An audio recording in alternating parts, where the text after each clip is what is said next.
Hello, everybody. Teresa. Yeah, hold on one second.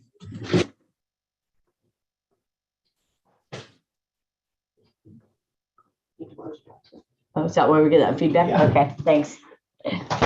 Okay, now that we've got the feedback locked out. Good afternoon. Good to see everybody. Jared, Zach, Dale, Chief Lang, Rocky, Teresa. We don't have faces for you, but I'm sure you're behind that screen. Anyway, welcome to our retreat. We're going to start this out with Mr. Nowobelski. Okay, well, yesterday morning I was presented with a discussion schedule for today's meeting and was told that at least one council member had expressed interest in a discussion regarding strengthening finances. And so as you all may recall, at the February 22nd council meeting, you took action to amend the budget for an additional carryover of cash and investments from last year, where we had underprojected $2,110,000. So I have a feeling that that might be an indication of some rather strong finances that are currently happening here in Selah. So I would, well, and as we all know, a good part of that was due to sales tax activity, at least $500,000 worth. And a lot of that $500,000 was related to school construction, which is about to end. And so, you know, not that for the current year, and for the current year, our current budget estimate for sales tax is less than what we had budgeted last year. But, you know, that was, so to speak, a windfall or very welcome additional sales tax, which can be transferred out of the general fund into a reserve fund. I would promote Fund 140 Contingency Reserve, which is, so to speak, a rainy day fund that is non-specified for any particular purpose. And it's money that in a savings account, so to speak, that would be available for future needs. But yeah, I would welcome whoever was promoting this discussion to speak up and perhaps take some take over the discussion, I guess, if there's any particular concerns. Kevin? It wasn't me, Dale, but I will ask this. Our current investments, are they vulnerable to the current market situation, or are they set for, say, a year? Well, currently, as I've provided to the Finance Committee, other than the newest finance members, because I haven't had time to prepare a fourth quarter report, but I'm going to pull that report right now.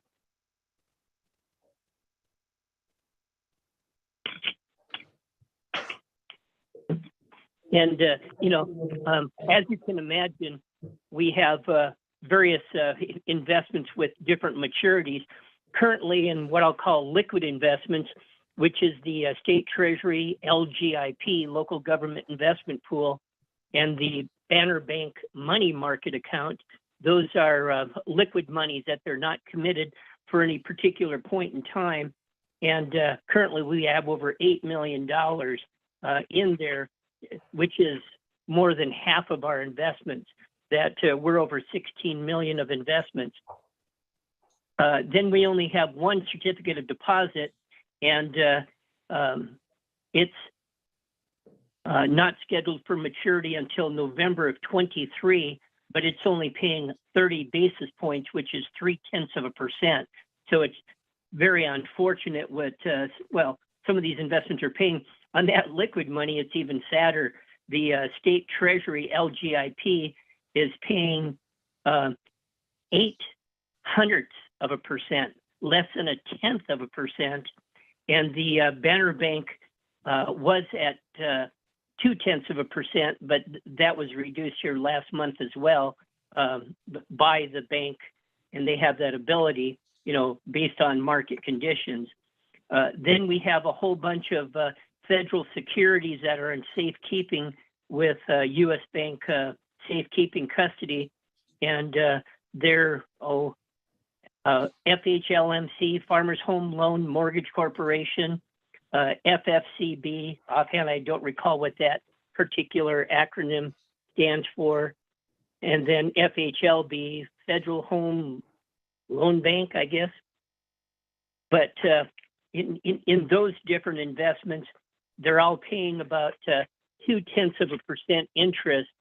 And well, the furthest one out matures in 2016. And it's almost paying 1%. It's at 0.8%. But we have different investments staggered out.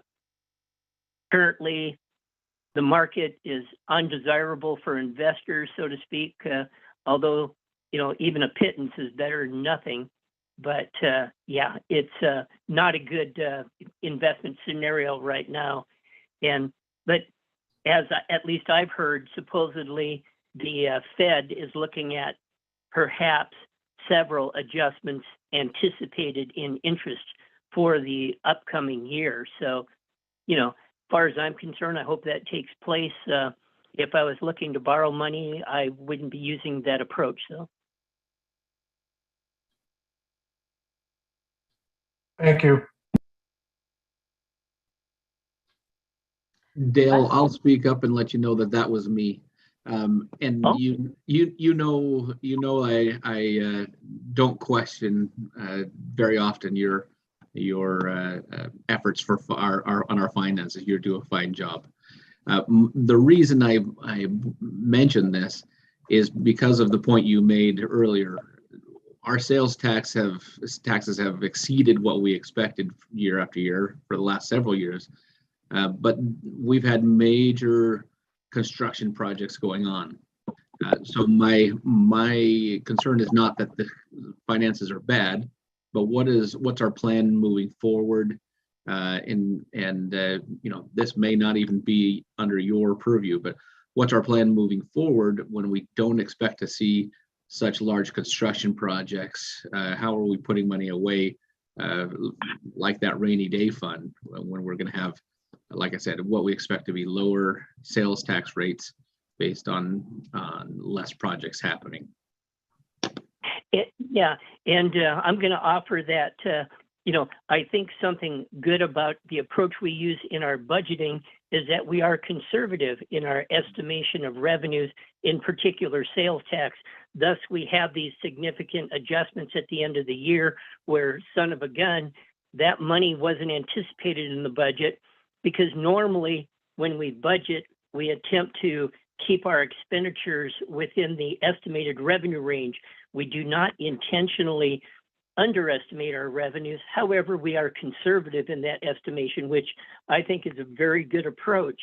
And I would agree with you on that.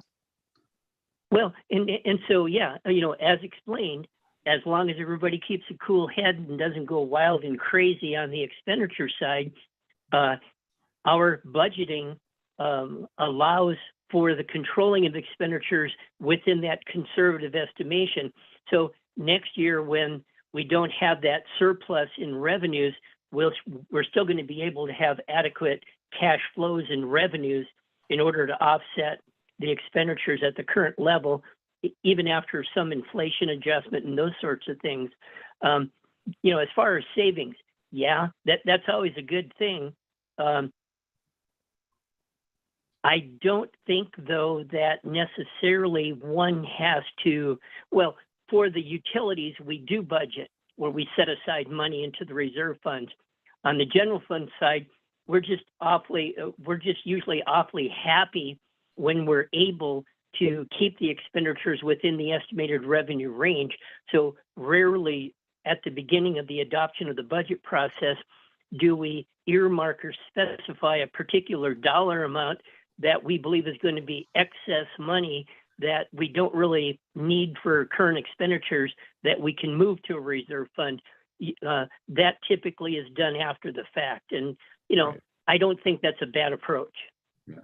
And I think one of my thoughts, tell me if I'm crazy or not, but one of my thoughts is, when we get these excess sales tax revenues, I realize that there's likely areas where our budgeting underestimated the actual costs of things. So I don't expect every penny to move over as a reserve, but I would like to see where we do underestimate those revenues, that we move the excess over to like a Fund 140. And I don't know if I'm a huge fan of having such a large balance in the general fund as well. And so those are two of my thoughts. You and I have talked about the general fund balance before, but I just wanted to see where we're moving money away. Labor costs are going to continue to rise. Inflation is here now. It's likely to go down in a few years and then back up and then back down and back up, right? But our largest expenses is labor, and those costs will just continue to rise, in my opinion, forever and ever and ever. So that's kind of what I'm looking at, is how are we putting that money aside, making it quote unquote untouchable for a period of time unless absolutely necessary. Yeah, well, and as you may recall from your previous tenure on the Finance Committee, I'm looking at the schedule for this Fund 140, this rainy day fund contingency reserve. And back in 2020, the Finance Committee did direct a budget adjustment where we moved $150,000 out of the general fund over to that savings account, to that reserve fund. In 2014, under Mayor Golick, we did adopt Resolution 2427, which set forth financial policies. This was part of a process where we obtained a Standard & Poor's credit rating of a AA-, adopted these financial policies. I pulled that out today, and part of what that says is, like, for the general fund, that we must maintain a minimum unreserved, undesignated balance equal to at least 10% of the general fund operating expenditures. For the current year, I estimated that to be $505,000. Well, in this budget adjustment I mentioned a moment ago that you passed, where we did this adjustment, our budget currently stands at $1.8 million approximately in unreserved. So I would suggest, and I will suggest to the Finance Committee, that we move at least $1 million over out of the general fund over to this Fund 140. Then that'll leave 700 and some thousand as unreserved. It's more than this minimum of 500,000, but I don't think we need to move it all over there. On the utility funds, that same financial policy document specifies a 20% minimum balance. For the water fund, that would be 360,000, sewer 532, garbage 210. Garbage is about that, so there's no real big excess money there. We've tried to be reasonable in our annual rate increases to offset the increases from our garbage hauling contract and the other expenses associated with that. The water and sewer are, I'll say, healthy, that they are greatly in excess of that minimum. So I'm going to suggest that before I go to the Finance Committee, first I'd discuss with the Public Works Director his thoughts on minimum balances there. But it would seem as though some additional funds could be transferred out of the water fund to the water reserve fund and out of the sewer fund to the sewer reserve fund. Yeah, and I think, when we made that, I was on the Finance Committee before when we made that one transfer over to the general fund, or over to the 140. And since then, I don't know if there's a reason why, but since then we haven't done anything. So I would definitely be on board with that, and just looking to put the money away to make sure when we have these years of less construction that that we're covered. Less sales tax dollars, we're going to be covered. Well, and true, periodically, I think it's a good thing to reevaluate. Well, and the biggest concern is that you don't fail to meet your minimum balance requirements. I mean, that would be the pit, because that would not be good, sound financial conduct. However, here in the last couple of years, we have seen some significant sales taxes, which, have been the reason why we're able to consider moving over this large dollar amount to the Fund 140. But, I always think it's beneficial not to have too much of a fund balance in an operating fund. That just, to me, doesn't show good financial conduct, because, if you do that, then, maybe you don't need the revenue flow that you currently have. And, I would hate to suggest that we, not levy property tax or not impose sales tax, because that's just not good, sound financial conduct, in my opinion. Thanks, Dale. Even though I'm a taxpayer and I do pay taxes.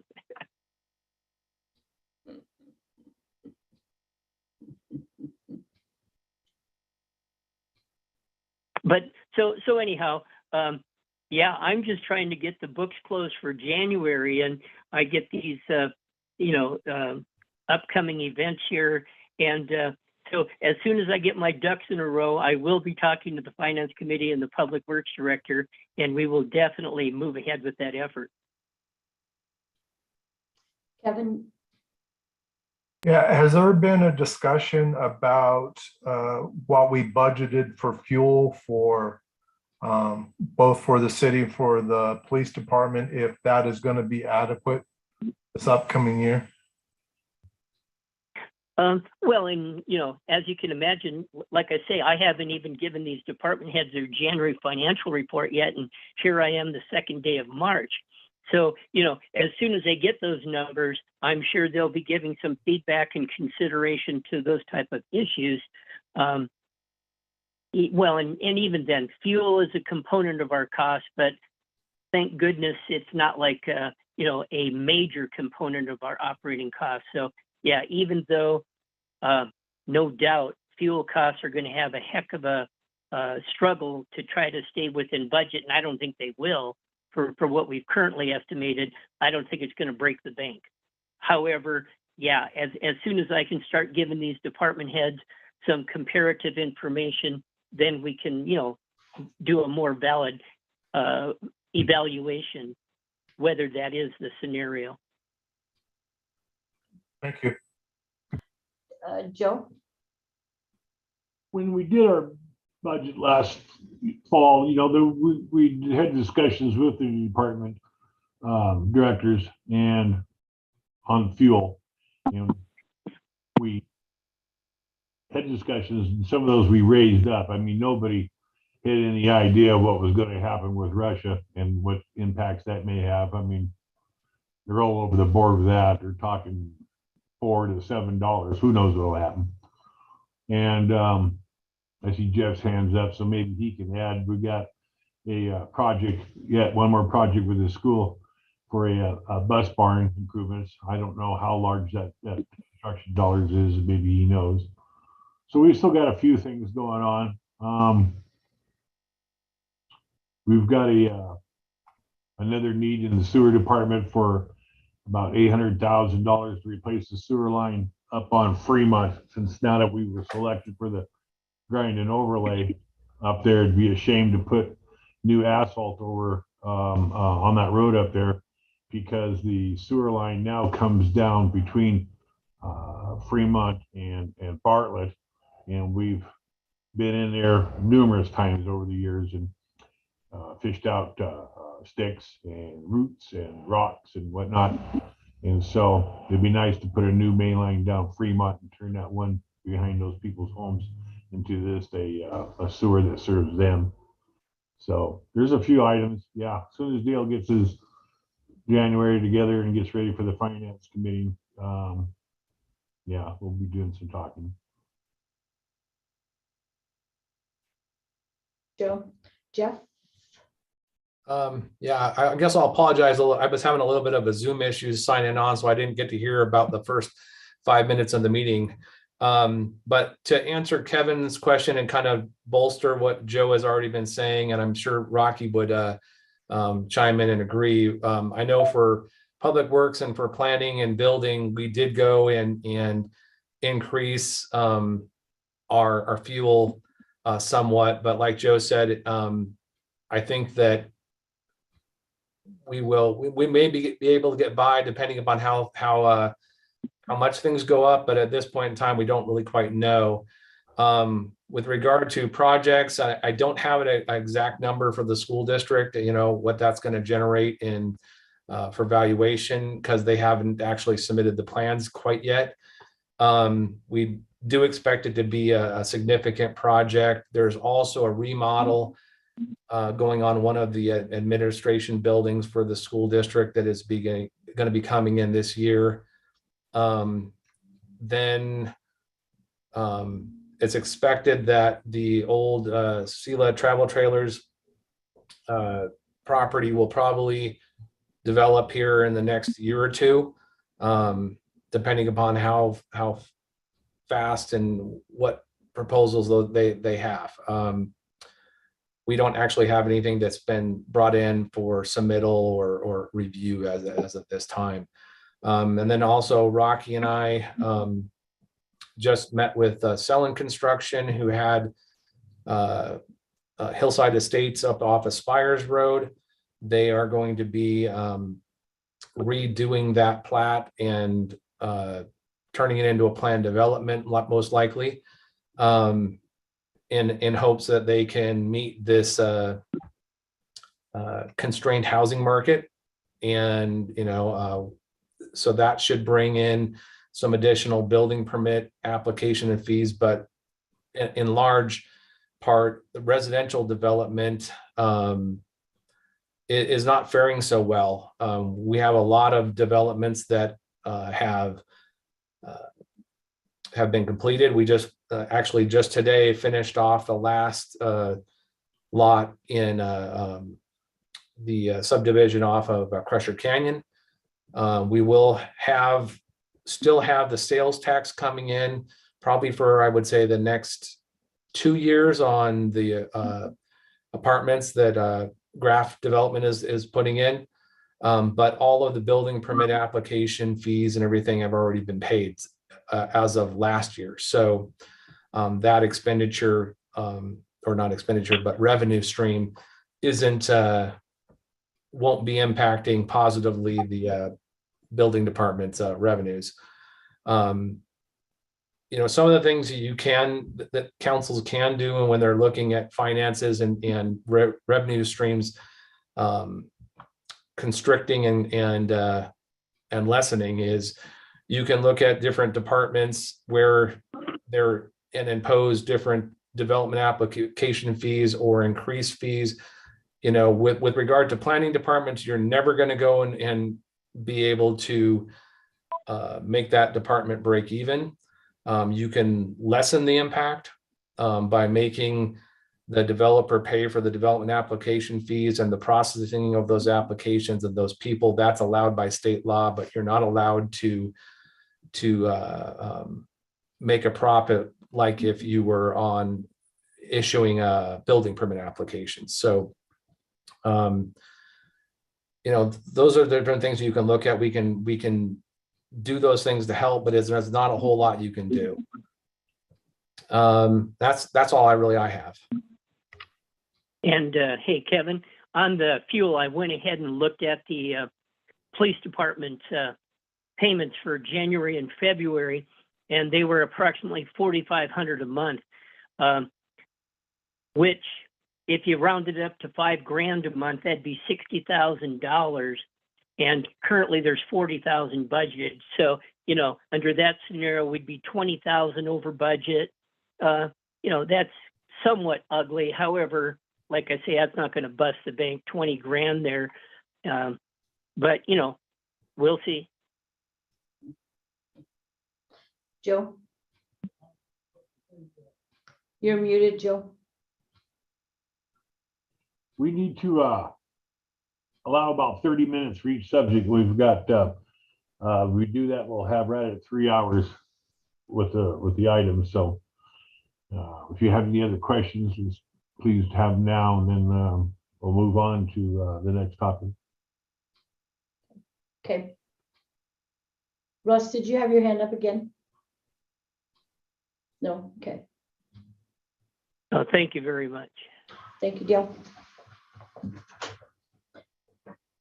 Let's move on to dilapidated buildings. Jeff? Right. So it's my understanding that some of the council members had some questions about, in particular, several different buildings that are here in the city of Selah, and what can we do to help these developers realize a better future for these dilapidated buildings, some of which need to probably be brought down or taken down.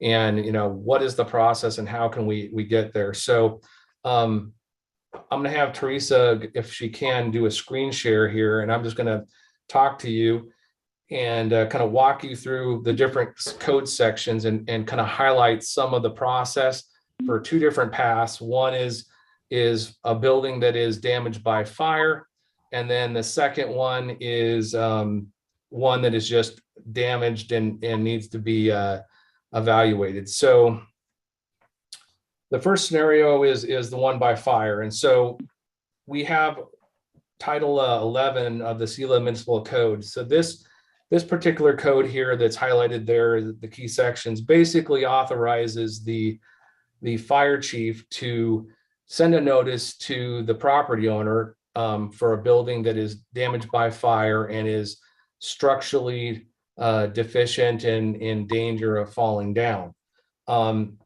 This particular code says that there's about 10 days that the person has to go and remove the structure or take it down or fix it. And so this is really positive. However, this particular portion of the code conflicts with the fire code. So Teresa, if you want to go to the next page. So the next section that I'm showing you here, this is the Washington State Fire Code. And so this is the code that we've adopted along with all our building codes. It's what our fire department uses to ensure that our buildings are safe and things of that nature. So this process basically kind of a little bit conflicts with that initial statement in our Selah Municipal Code. And it directs that that the fire department should, or fire officials should, notify the building codes department, my department, and explain to us, what portion of this building is dangerous, unsafe, or needs to be repaired. And then if you roll on to and or secured, which is the last little part that's highlighted. And so Teresa, if you want to move to the next page, I don't know if you can zoom in on that or make it bigger. This is where we have the next portion of the code that we've adopted that deals with all of these different safe and unsound structures. And so this is our 2015 International Property Maintenance Code. This code is pretty complex. It is the code that we use to get the Owens Apartments buildings demolished and removed. And if you want to scroll to the right, Teresa, and I'm just going to hit the highlights on this. Basically, what this code says is that there is a process for the planning department / building department to go out and to review the structure, to go and look at all of the construction of it, any burnt, damaged, or otherwise features of each portion of that building that make it unsafe or unfit for human occupation. And then we have to give notice of that, give them an opportunity to correct it. And then if they can't do that, then we have them basically also secure the building, so that way it's a non-attractive nuisance. Once it's closed, we can move on to abatement, but even that process then requires additional notice, in addition to why it can't be repaired, or it's dilapidated, or it's falling in, and that person has the property owner has the ability to go and to appeal that decision as well. So like, for example, in the case of the Owens buildings, we actually had to go out and we had to get entry to the structure, which usually isn't a problem when it's a vacant or dilapidated building. But you do have to have permission to go in onto the property in some cases. And so we were actually, because we were invited in that situation, we had found that somebody had literally fallen through the floor, and that the building was unsound and unsafe. And we had to go, the city had to go out and hire HLA to do a structural review of the building. We had brought in the health district, we brought in the power company, or L&I, I mean, and a number of other officials who have all the certification to make the requirements and make the findings necessary to support the abatement of that building. And so that process is quite detailed, and it takes quite a long time. The document that we had to produce, that we actually then took to court to get the injunction on the building, and then the order to go and have it abated and demolished, was over 200 pages. And even with all of the support and everything that we had on that building, it was still appealed, the decision, to Superior Court. And if I remember correctly, believe it was Rob who actually ended up taking that decision to the final step, and to where we could actually not have to go and recoup all of that. So that's, in a nutshell, kind of how some of the ins and the outs of the property maintenance code and how it applies. If you want to move to the next one, Teresa, the next page. So this is another section, the last section of the property maintenance code, and this is the section where it allows you to demolish the building. So after you've gone through all these other steps, and you've given notice, and you've proven that the structure is dilapidated and it can't be fixed or rebuilt, and an appropriate allowance has been made, then the city can go in and give the order, and in some cases can hire a contractor to take it down.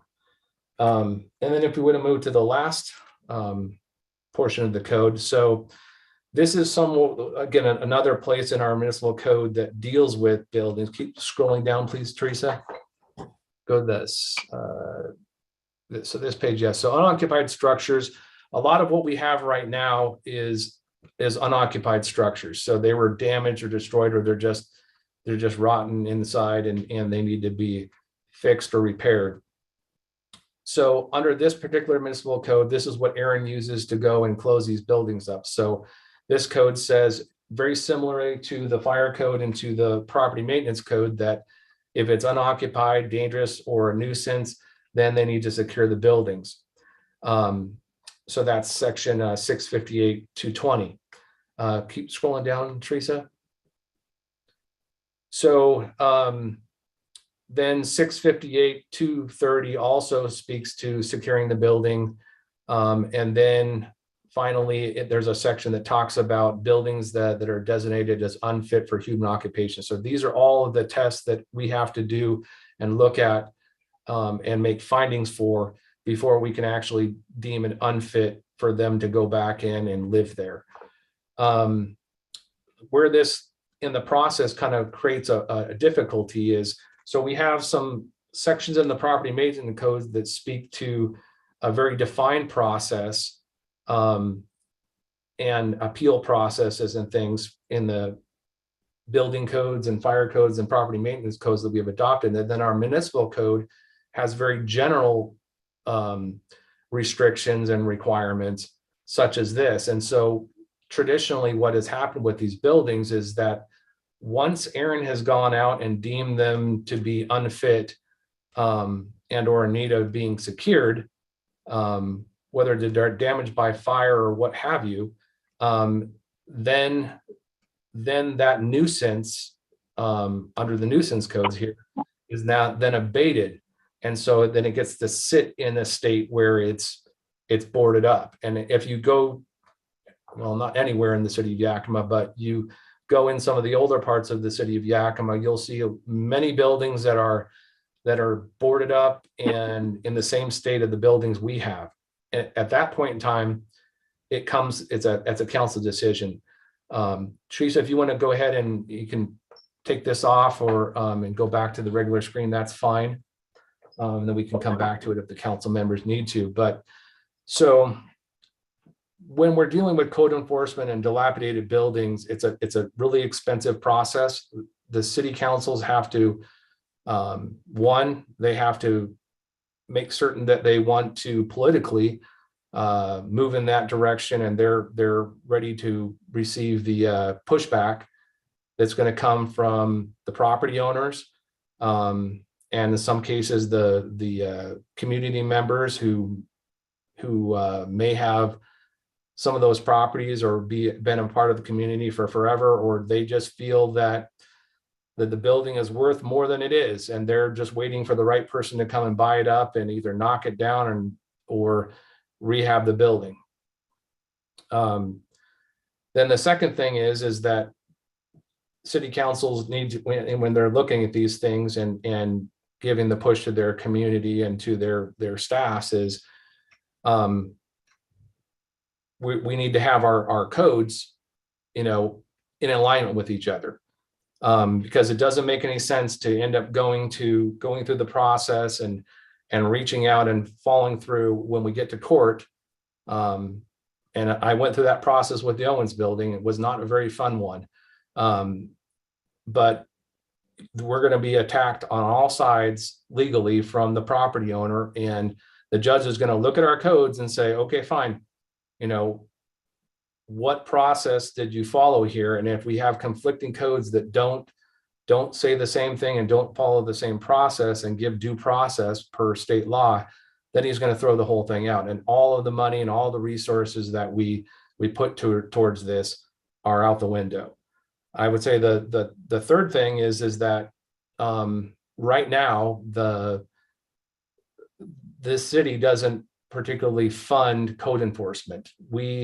The code enforcement department is generally funded partially through public works, through that budget, and then through some of the revenues that are supported by the building codes department.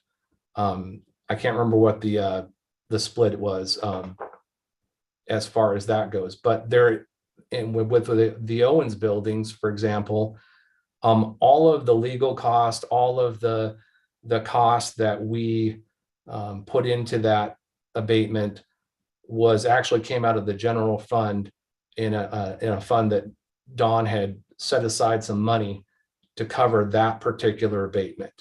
So we don't have anything actively, a fund that Aaron can go to, or Rob or what have you, to go and actively pursue those things. So city council would need to look at what that would look like, and help fund that effort. And that's basically the three main issues, and I'll answer any questions you might have.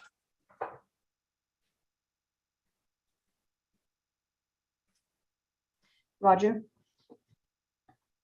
Yes, Jeff, I have a question about, I understand about how property owners are wanting to maximize the value of their property in sale and whatever, but I don't understand that we have several properties on main thoroughfares that end up in the summer with weeds that are 3 and 4 feet high all around the property. And it's just an eyesore to the whole community, especially when, you know, a majority of the city drive by it daily. There's, you know, properties that I think we can do something with those through code enforcement that's separate from trying to demolish a building or impose penalties on people, the property owners, just to make them more eye appeal as you drive by, I would guess. Yeah, and so to answer your question, yeah, we do have a process for that.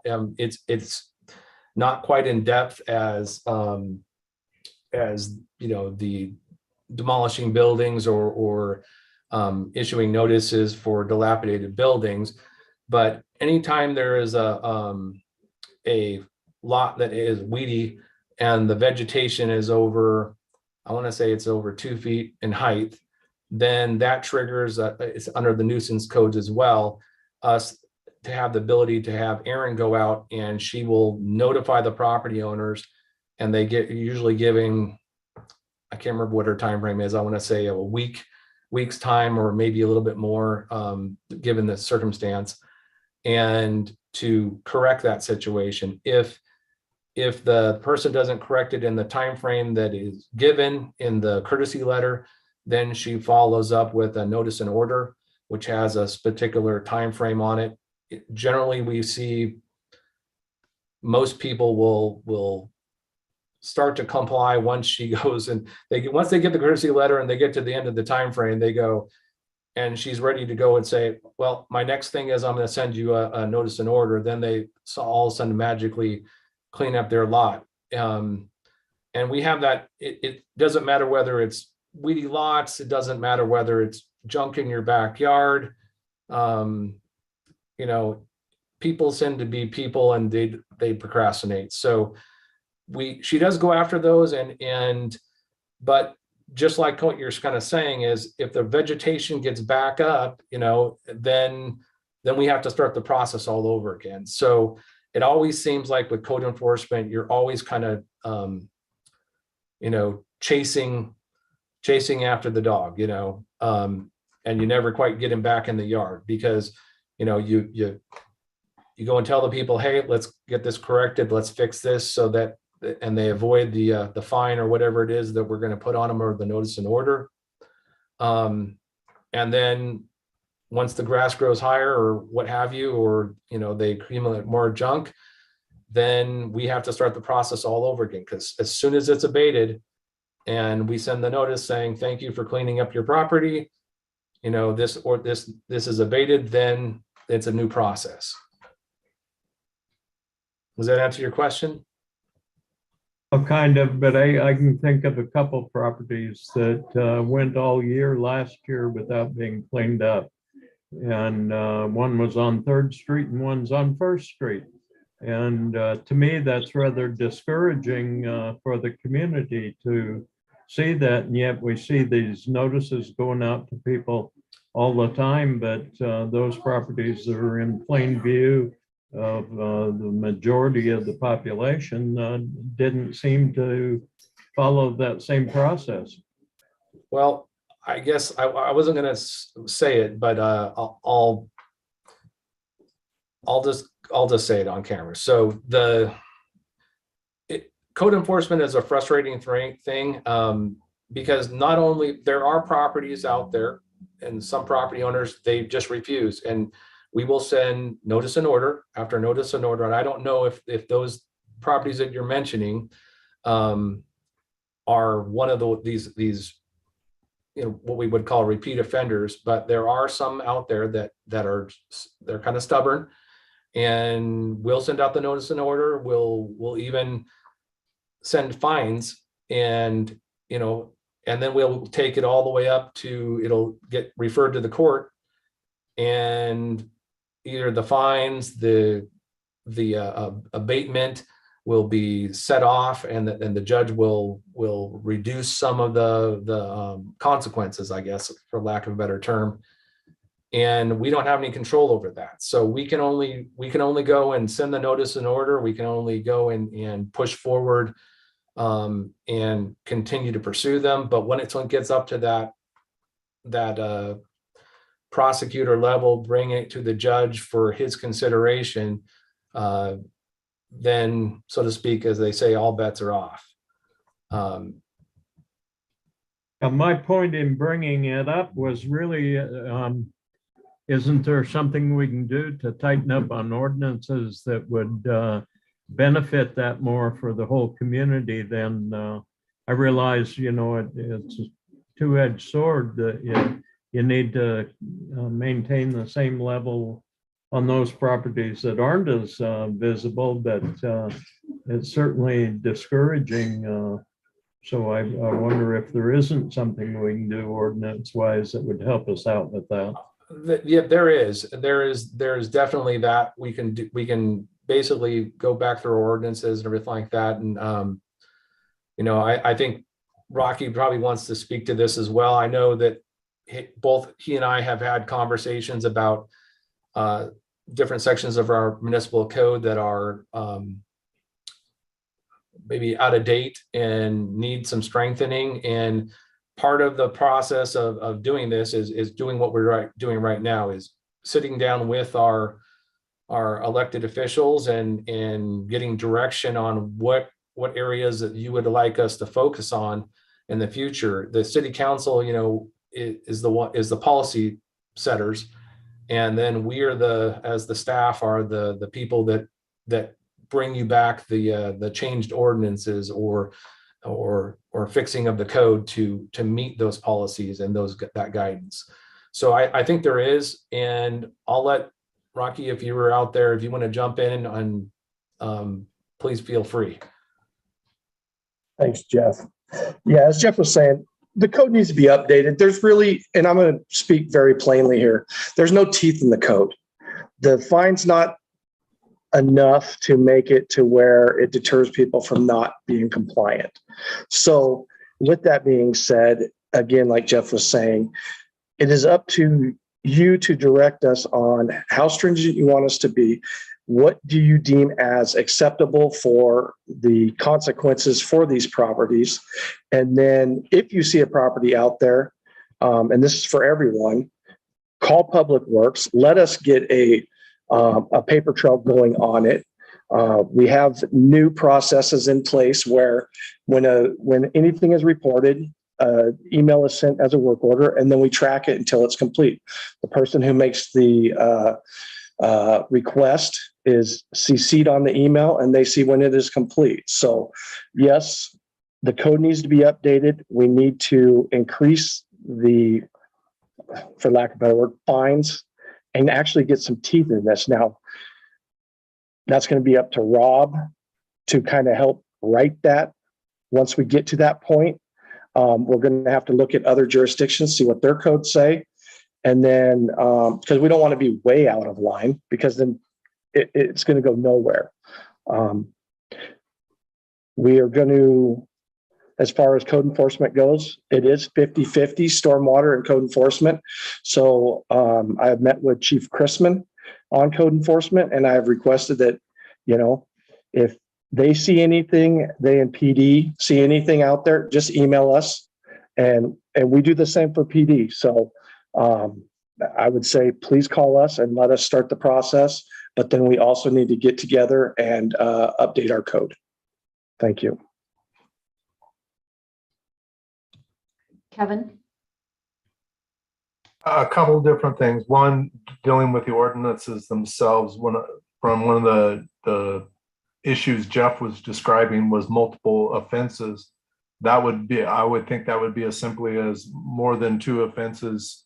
It escalates to, as Rocky said, more teeth in it, a bigger fine. And so number of reported incidences of the same type require a higher degree of enforcement and penalty.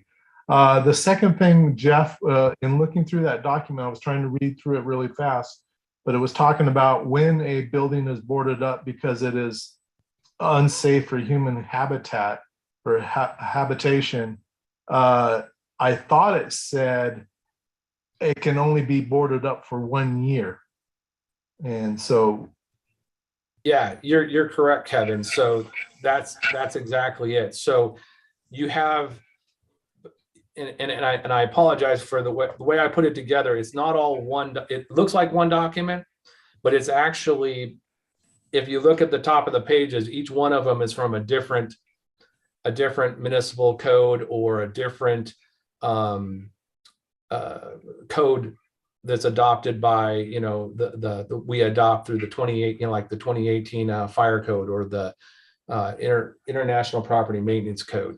So the one that you're talking about, I believe, is in our International Property Maintenance Code. It talks about it being only boarded up for 1 year. When you go to our nuisance code, which talks about boarding of the building, it doesn't have any time frame on it. And so then that comes down the conflict. And so what's kind of occurred, as I kind of gave you the, blast of the fire hose there, is that we have these structures that are being identified as dilapidated, falling apart, what have you. And our code enforcement goes in through the nuisance code, which is what she uses to do her job. And she goes down to the section that says, okay, fine. Building fit for non I can't even say it now either, Kevin, habitation. And then she goes into that section. It says, okay, fine, board up the building.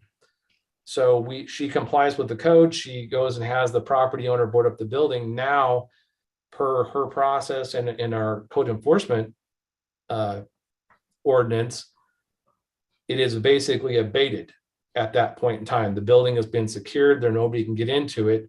And so it might be it's not deemed a nuisance anymore.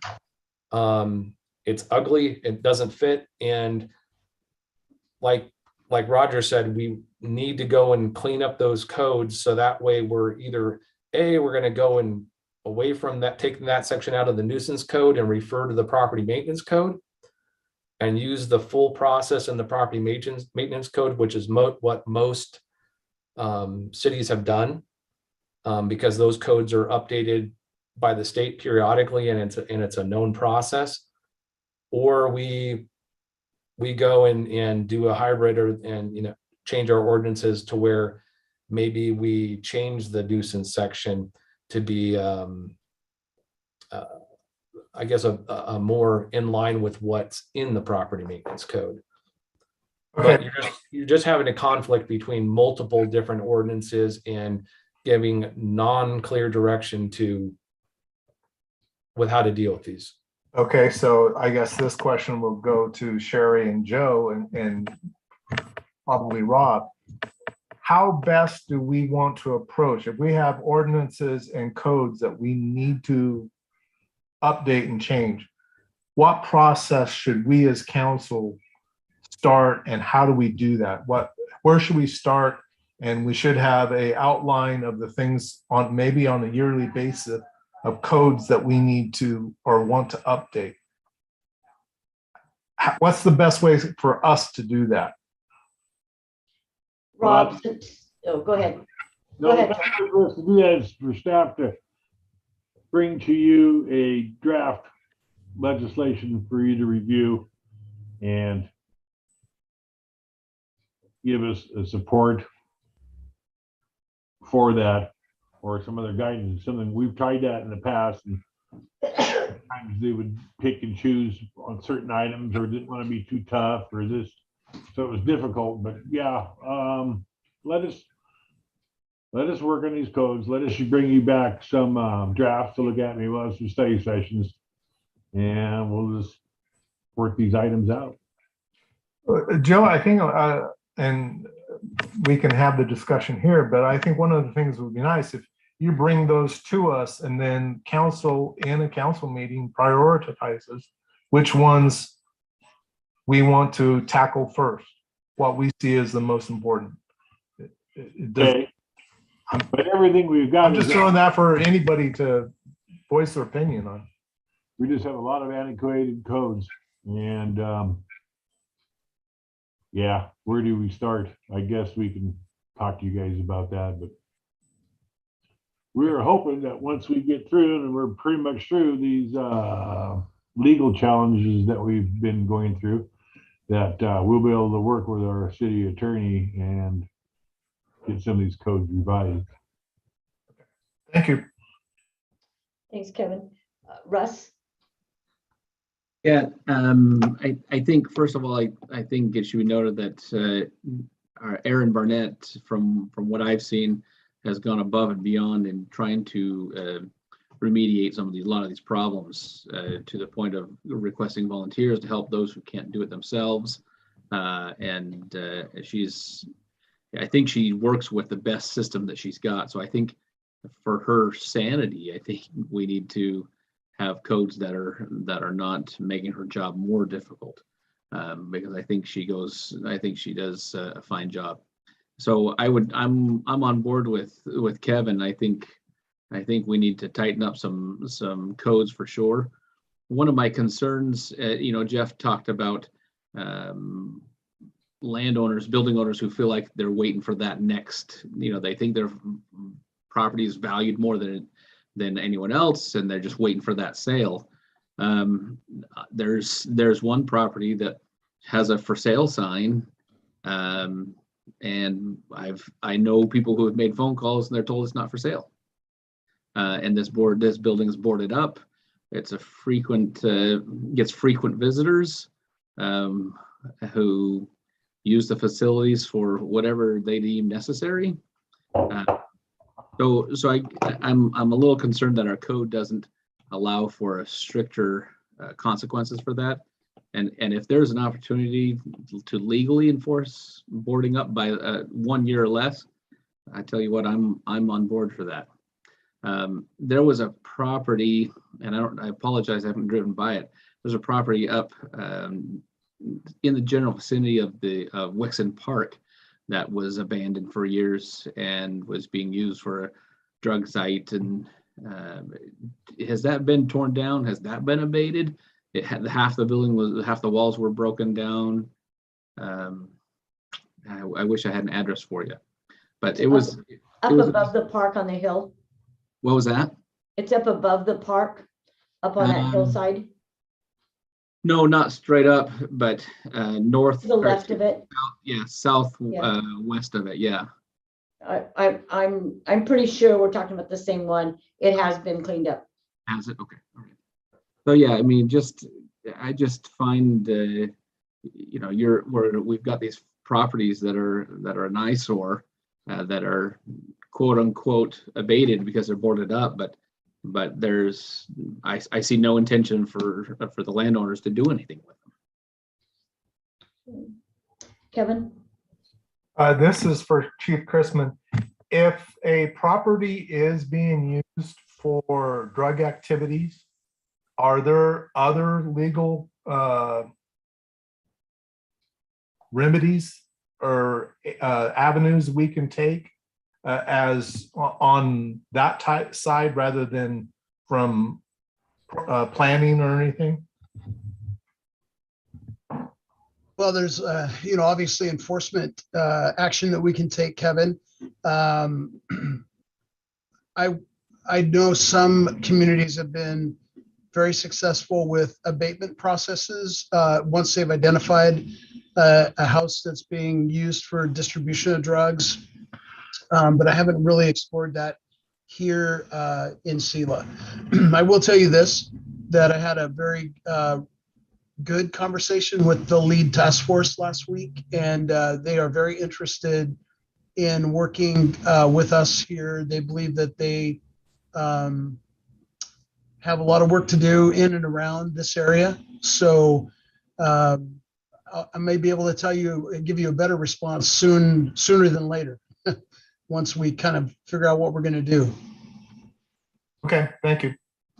I would say too, I would add to what the chief is saying. I believe there is in the nuisance codes, I want to say, when I was doing some research on all of the property maintenance codes, I think it's titled something like disorderly house,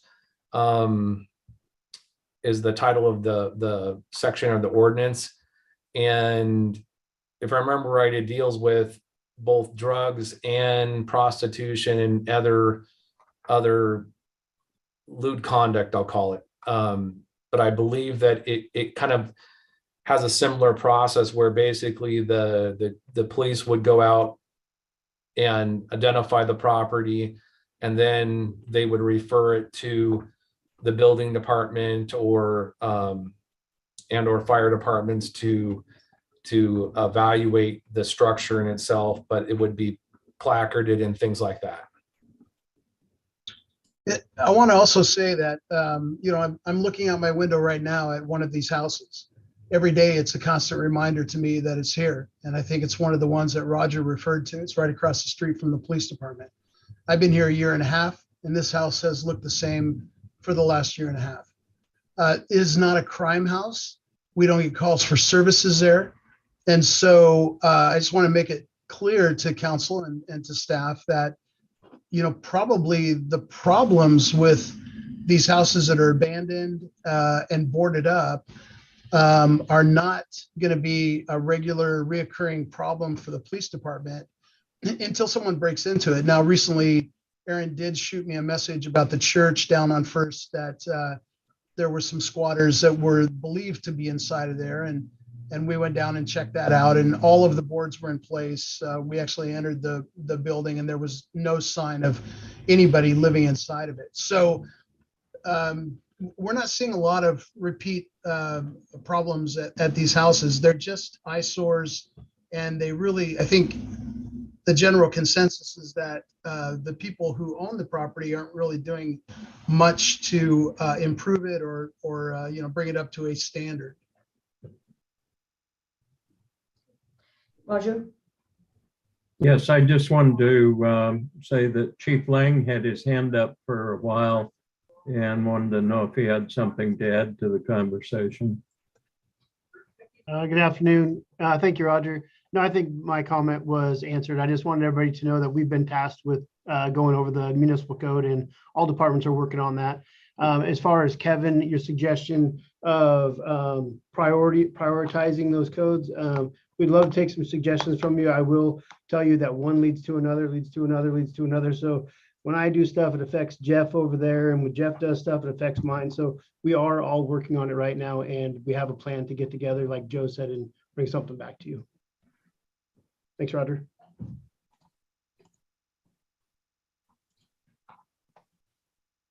Okay, are we ready to move on to the next topic? Any more questions on the buildings? Okay, contract services, Russ. Just, I believe it was, oh shoot, Dale, just like Dale, I did make this recommendation. I learned last night that I was leading this discussion. So my request is simple. We have services that we've been, people we've been doing business with for many years, and I don't have any specific concerns of the people doing these services. However, I do have concerns that we're not reevaluating, that we don't have a policy in place to officially end these services and go out to bid for new contractors for whatever third-party services we're receiving. HLA does a fine job for us. I don't have any complaints about their services, but we're developing a contracted company who will always win the grading system when we go look for engineers, because they know our system well. And that's not a bad thing that they know our system well, but essentially we're creating a monopoly with this specific contract where nobody is ever going to grade well against them. and their ability to increase costs. Well, not increase, but they don't have to sharpen their pencil, I guess. And now keep in mind they do a lot of volunteer work for the community. So I have no complaints about their services, no complaints about them in particular. Just the idea that this and other contracts, I believe, should go out to bid. It allows for the free market to push costs down. When I mentioned about strengthening our finances with Dale, it's about decreasing our costs, not increasing our revenue, in my opinion. How can we cut costs? How can we save money? And if there's three companies bidding on work that all do a fine job, we can't select companies based on their bid, but maybe they sharpen the pencil a little bit more and give us a better bid to help us save costs. So that's my general presentation. I just think we need a policy that in place that requires us to put contracts out to bid every 2 to 3 years or so. So I'm open to thoughts, input, recommendations, complaints, whatever. Hey, Joe? No complaint, Russ. But we do, honestly, except for engineering, we do out every 3 years. In fact, this year is our 3rd year. We'll be going out for consultant selection again for the next 3 years. We're required to do that by state law. We do that. And yeah, they do score the highest. Not by all the people that's on the committee that's scoring them, but averages out, they usually come in the highest. And it's not a bid, it's a request for qualifications. You can't ask them to bid.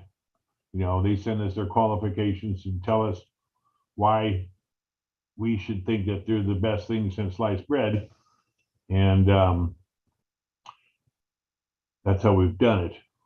I have discussed with the Public Works Director, and we'll probably be asking for Rob to do some research, but we need to get hold of the county, because I know the county has a consultant selection or a consultant roster, and I don't know how you pick or choose those. Do you alternate one back to the other, or do you go down through a list if you got 4 or 5? So we're going to look into that and see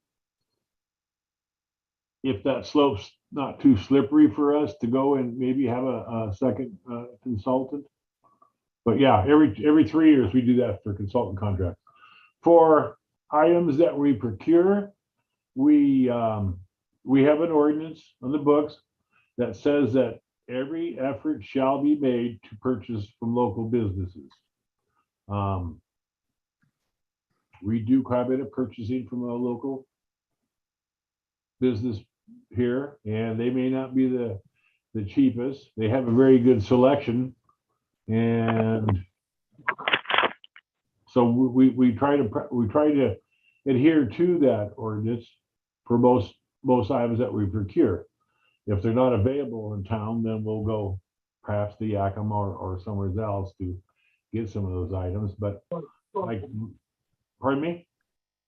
So when we do like items we're going to buy, I can't remember, the coagulant down at the treatment plant, those guys go out and try to get quotes for other suppliers. So we do that. Dale harps on us now and then to also do that. And yeah. And I'd like to make some clarification. This is my concern on this issue is not just about HLA. HLA does a fine job. They're the easy one because we do the most business with them. And I realize that we do have some contracts that maybe a 2 or 3 year deal is not realistic. And I'm thinking of our waste management services, maybe longer agreements are required. But we have other contracts, I believe. I believe we have contracts for our prosecuting and defense attorneys. I believe we have contracts. And again, I've heard very good things about the companies, the people, everything. But I just feel like we need to have something in place that requires a reevaluation of those contracts. I understand that. And, we just renewed a contract with Natural Selections to haul off our product from what the treatment plant generates. But yeah, we did some. They're about the only ones locally that are certified with the Department of Ecology to receive this product. So you stick with them. And I do remember a couple of years ago there was some discussions on, I think, our prosecuting attorney. And it seemed like that got to be pretty sticky wicket over that. I don't know all the particulars, and I wasn't interested back then, but I guess I should be interested now and see how that kind of goes or how that went and what we need to do. But sure, understand. Kevin. I've touched on this before. One of my, and it's not a concern, it's just more of an inquiry. We basically, especially with some of the work hire HLA for, we do on a yearly basis, multiple times a year. And I'm just wondering if would it not be best to look at closely what we're paying them for and see if hiring our own person, I know we probably can't hire an engineer, but hiring a person that does some of the work that's in each of those contracts. For example, Rocky, you mentioned the last time, somebody has to be on site throughout the time that they're doing certain work. And that happens on multiple occasions throughout the year for different projects. Would it be economical to hire a person, employ a person for the city of Selah that does that and maybe does some other work in the city?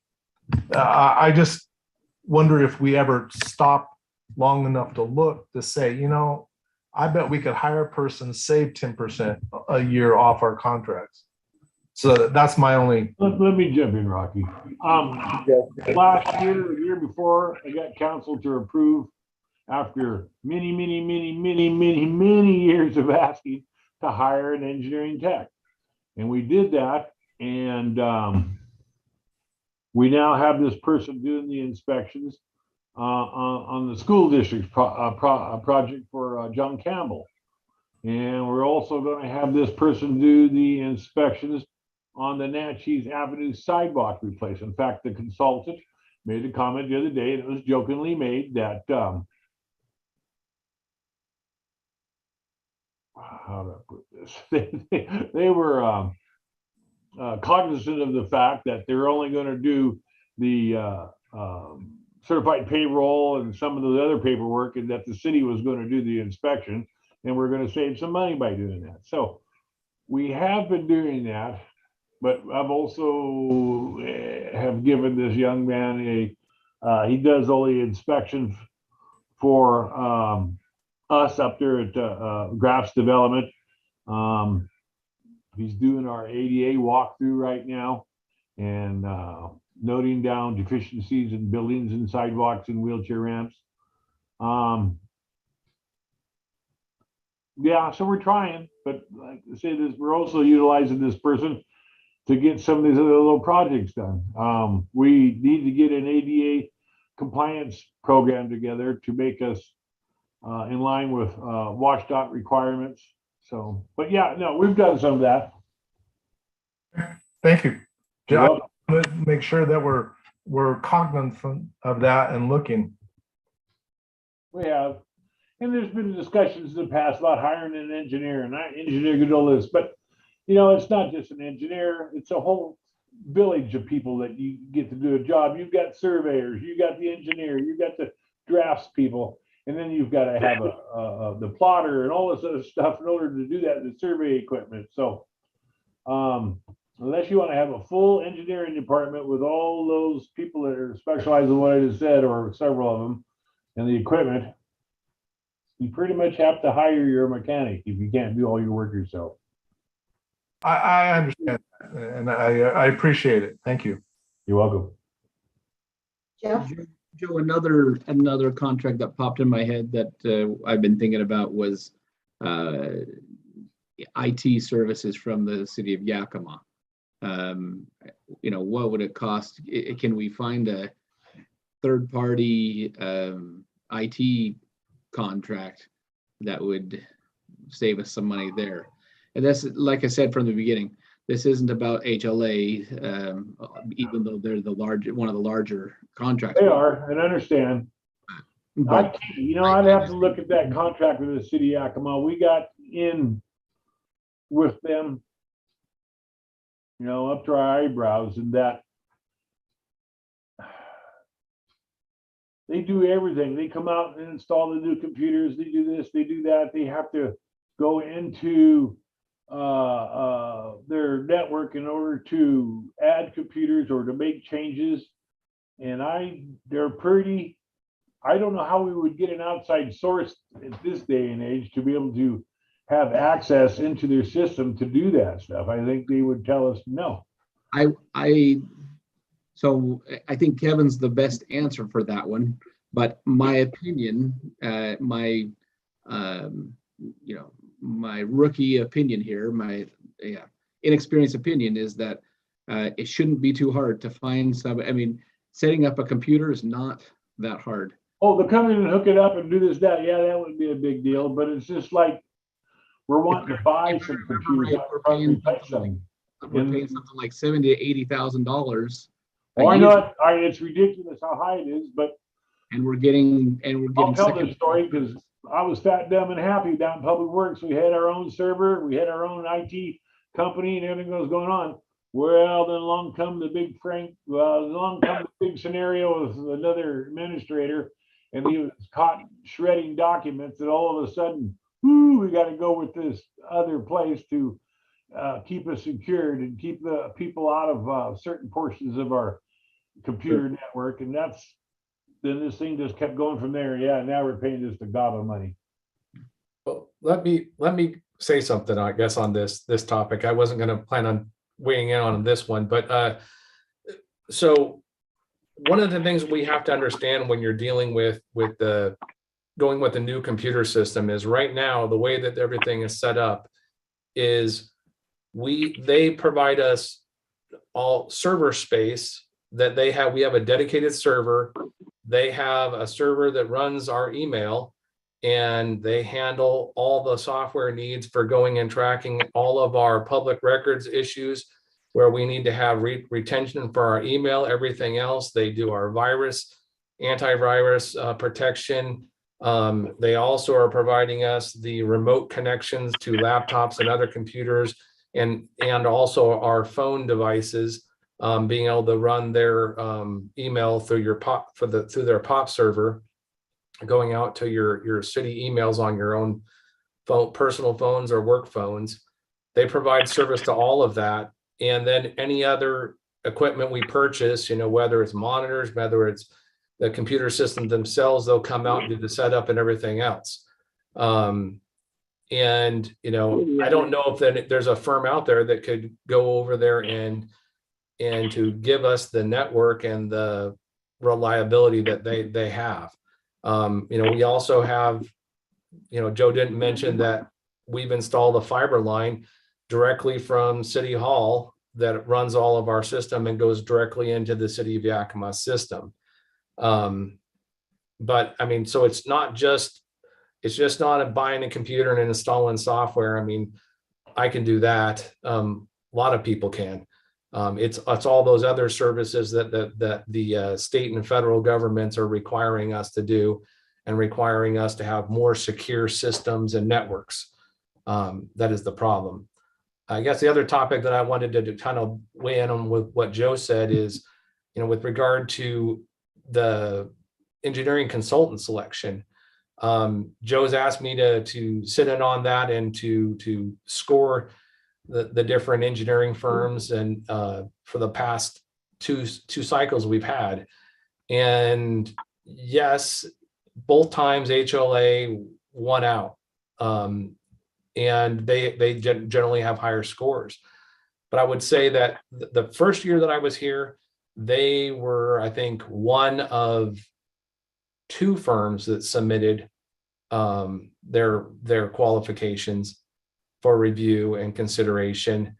And the other firm was an out-of-town firm that didn't have an office here. And so they were just scored lower because that's one of the criteria. And so HLA won that one by quite a bit. But this last year, when we did our selections, 3 years ago or 2 years ago, the HLA went through the same process. We had, I want to say it was 4 different engineering firms, and one of the firms, they were neck and neck scoring across the board with HLA, and the tiebreaker was the city administrator's recommendation, and his score only gave them the contract by 1 point, is what I recall. And so I want people to know that it's a fair process, and it doesn't always, although it seems to be that HLA wins the day all the time. Just know that your public works director and everybody else, in this case now city administrator, are well aware of how to score people appropriately, and it's not an unfair process. Yeah, I think Russell knows that, but and also we had 2 council members, I think, on the scoring committee. Kevin was one of them, and yeah, so it wasn't all the staff saying, "Hey, this is who we want." But okay, enough said. Kevin, you have your hand up? I was just gonna speak to the computer stuff. I was looking at going to because the county does offer basically the same type of services that the city does. And the county's just their TS department's going through major turmoil right now. So I already let Joe and Sherry know that I wasn't even going to pretend to ask them for a quote. It just is not a good time for them right now. So and Russ, there is so much of what happens in the computer world you never see. There's backups, there's all kinds of additional costs that it's just part of operating the system. So Yeah, I get that. I'm just curious if there's a third party outside of the city of Yakima that could provide the same services. the last time I looked at a private company, what you give up is the service, because they'll have on their own sites and websites, when they advertise the price, it is, if you want this done within 24 hours, it costs this much, it doubles price for doing it. And I did a comparison just building a computer, and it would cost just to build the computer. That's not buying it. That's just putting the computer together and putting it on your desk. It was in the neighborhood of like $200 just to set it up. So the city offers a good service, and they are good at what they're doing. So I know of no other private companies that cover everything. Thanks, Kevin. Roger? Yes, I know over the past few years, we've talked several times about, in particular, this is a little bit off topic, but I think it helps us in this area. We've talked about maybe giving some engineering contracts to a second firm.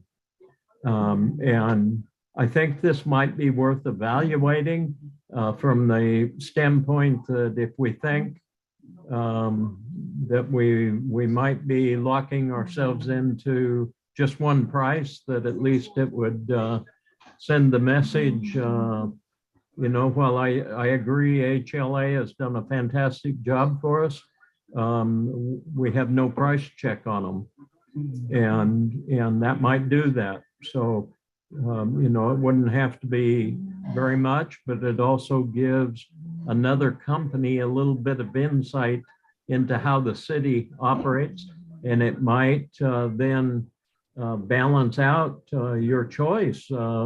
If they know more about how we operate, that maybe they give a better bid anyway. And even if they weren't below, it could force our current contractor to reevaluate and sharpen their pencil a little bit, like Russ said.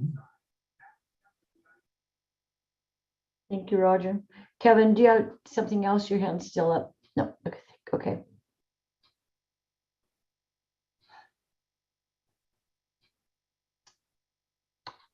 Rocky. Thank you. So I want everybody to know that when we go in and talk about the cost for engineering services, it is mentioned in every meeting that we go to, every estimate that we receive. The cost is questioned. Now, some of these contracts are time and material, some are just stuck on lump sum. So the city, I should say the staff, is doing their due diligence on making sure that our engineering services engineers understand that we are looking at everything that they are giving us. They know that there's other people out there. I've been in other places that had two engineering firms. One would cover sewer, one covered water and streets. It is possible. And so Joe and I have discussed it, and we are going to look at that option this next time when we evaluate to see if there are things that we can do to maybe bring in a second firm.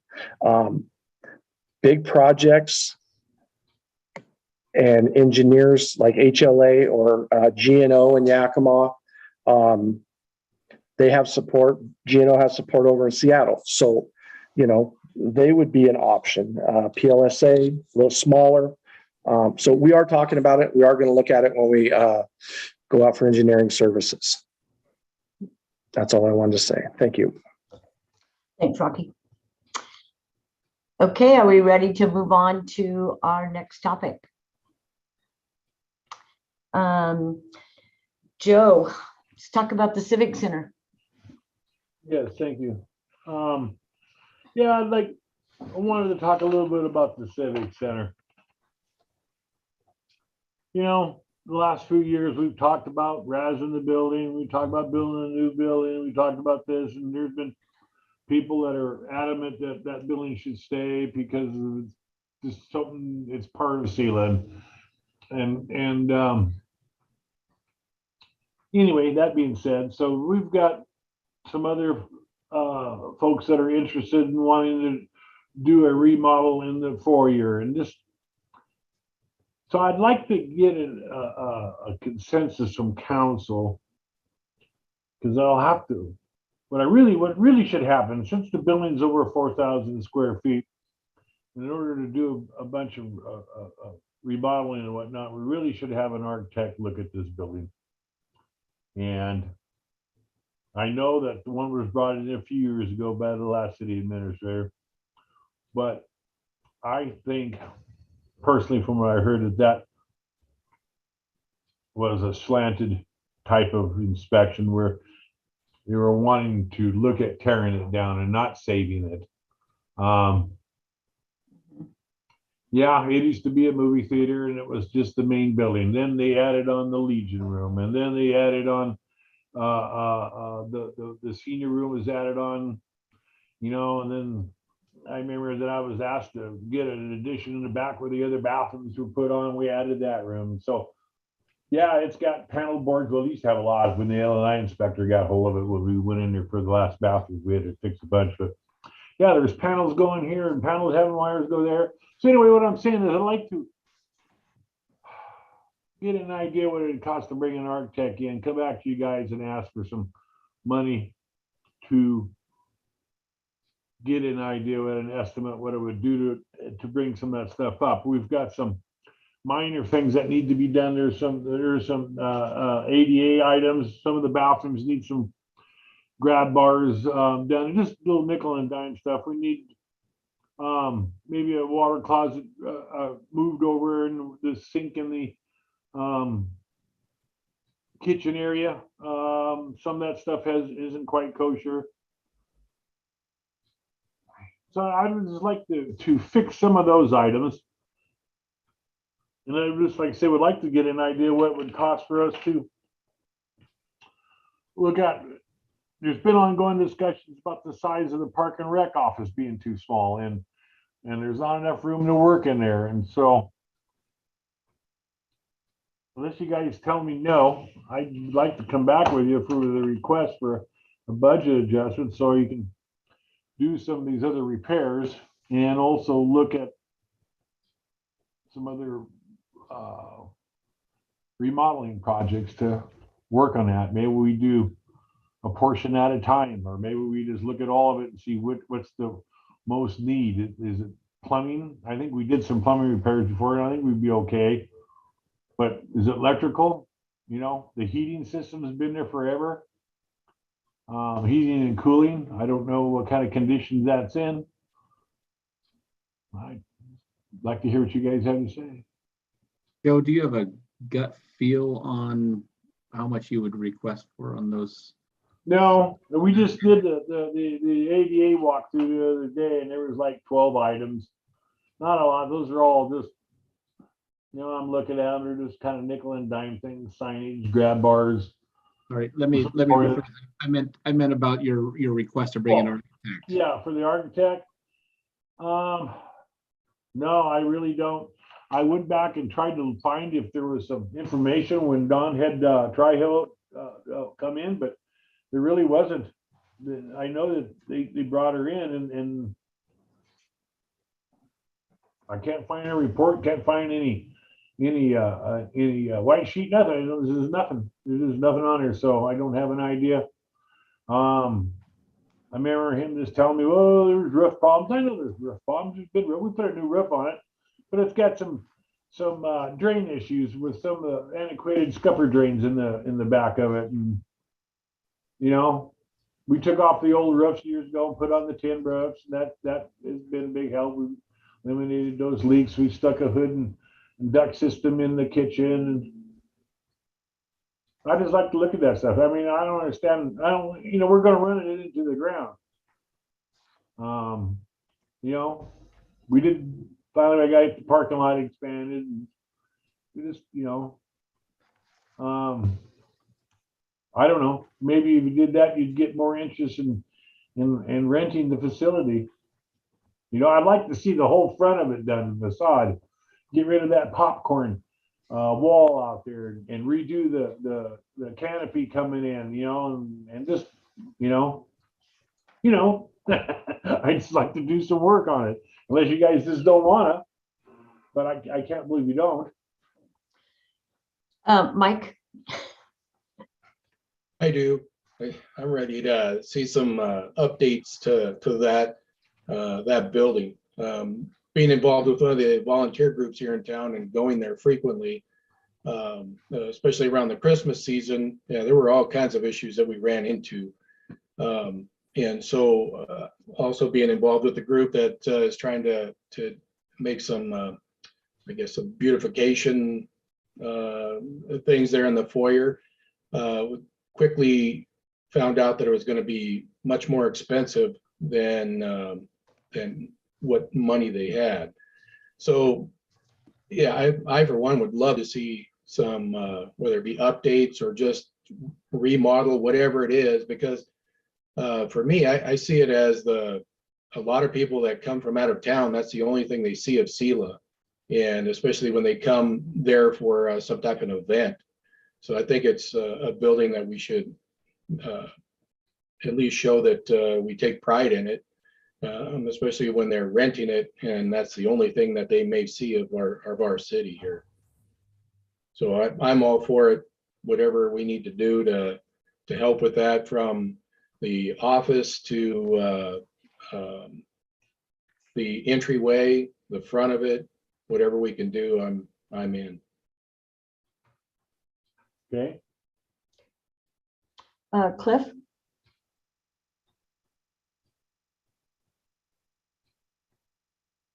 Okay, I'll be one of the first ones to admit that I'm one of those that wants to keep it because of the historic nature of it. But I also agree that there does need to be a lot done to it, whether keeping it for its historic value means making it look the same outside or not. I'm not sure that I necessarily go that far.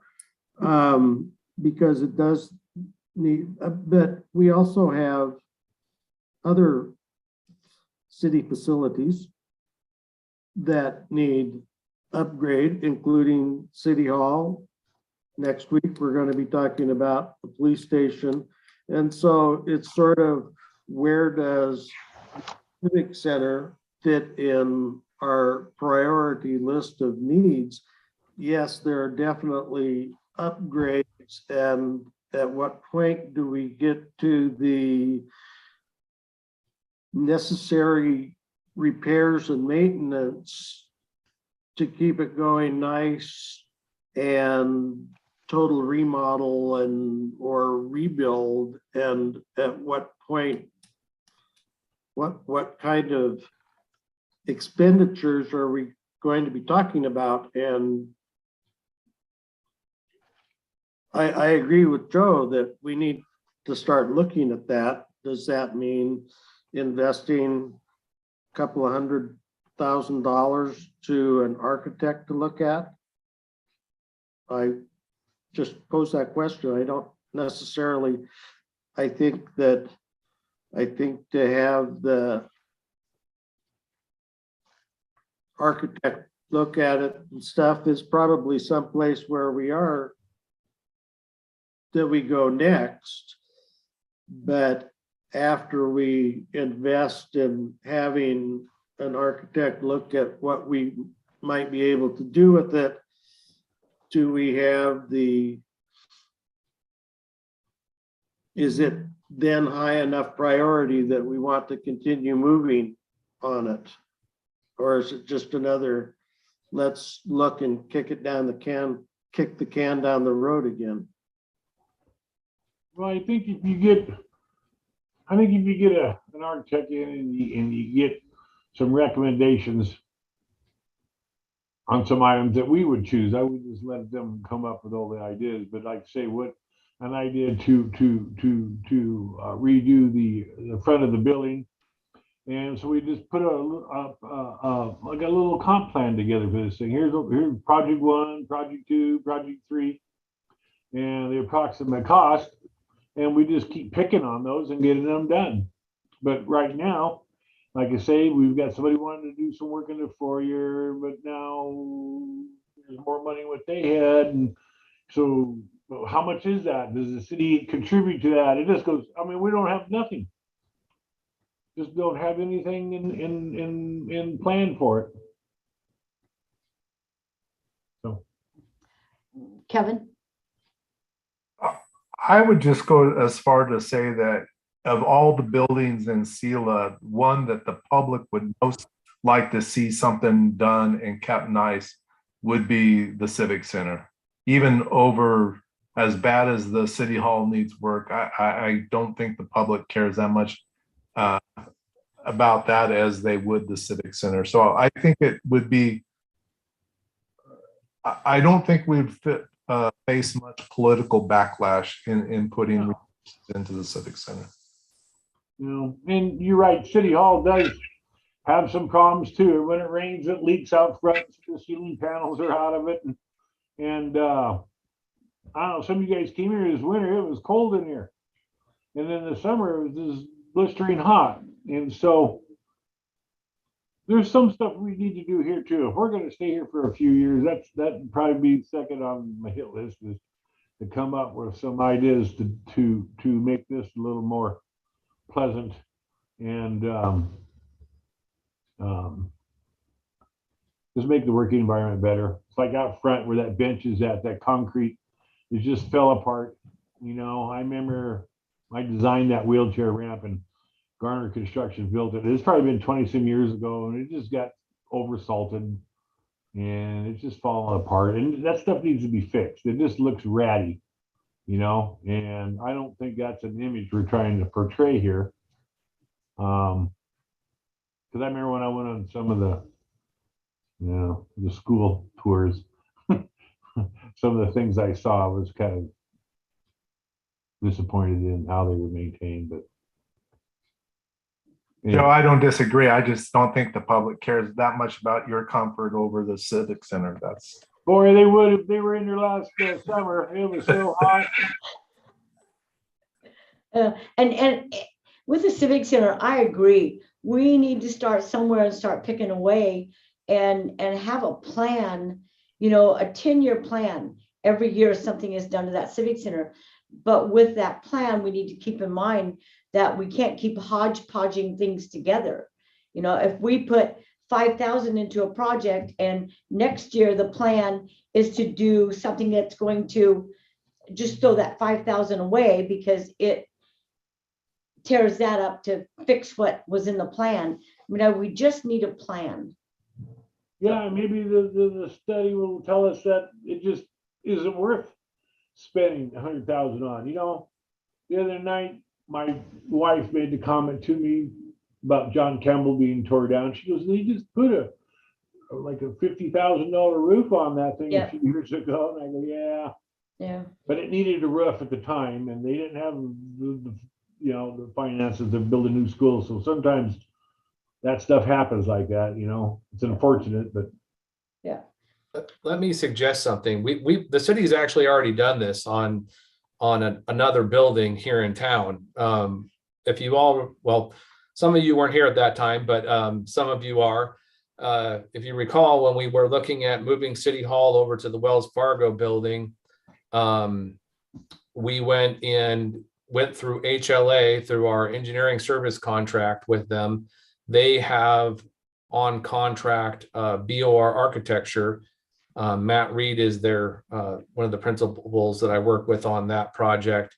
And we did exactly what you're talking about. We went through the building and went and did a complete, you know, evaluation of all the different systems, all of the, you know, the structures, bathrooms, all the rooms in the building, you know, whether it had asbestos or not that needed to be removed.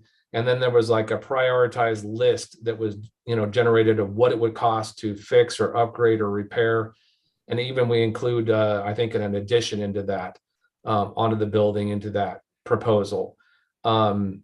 With it being as old as it is, it would qualify as a existing and possibly historic building in Selah, and you could use the existing building code, and an architect can do exactly what you're asking for. So you can tackle different portions of the building that are dilapidated or needing repair, and avoid, you know, other areas that are more costly by segregating it into smaller projects that you take on over time.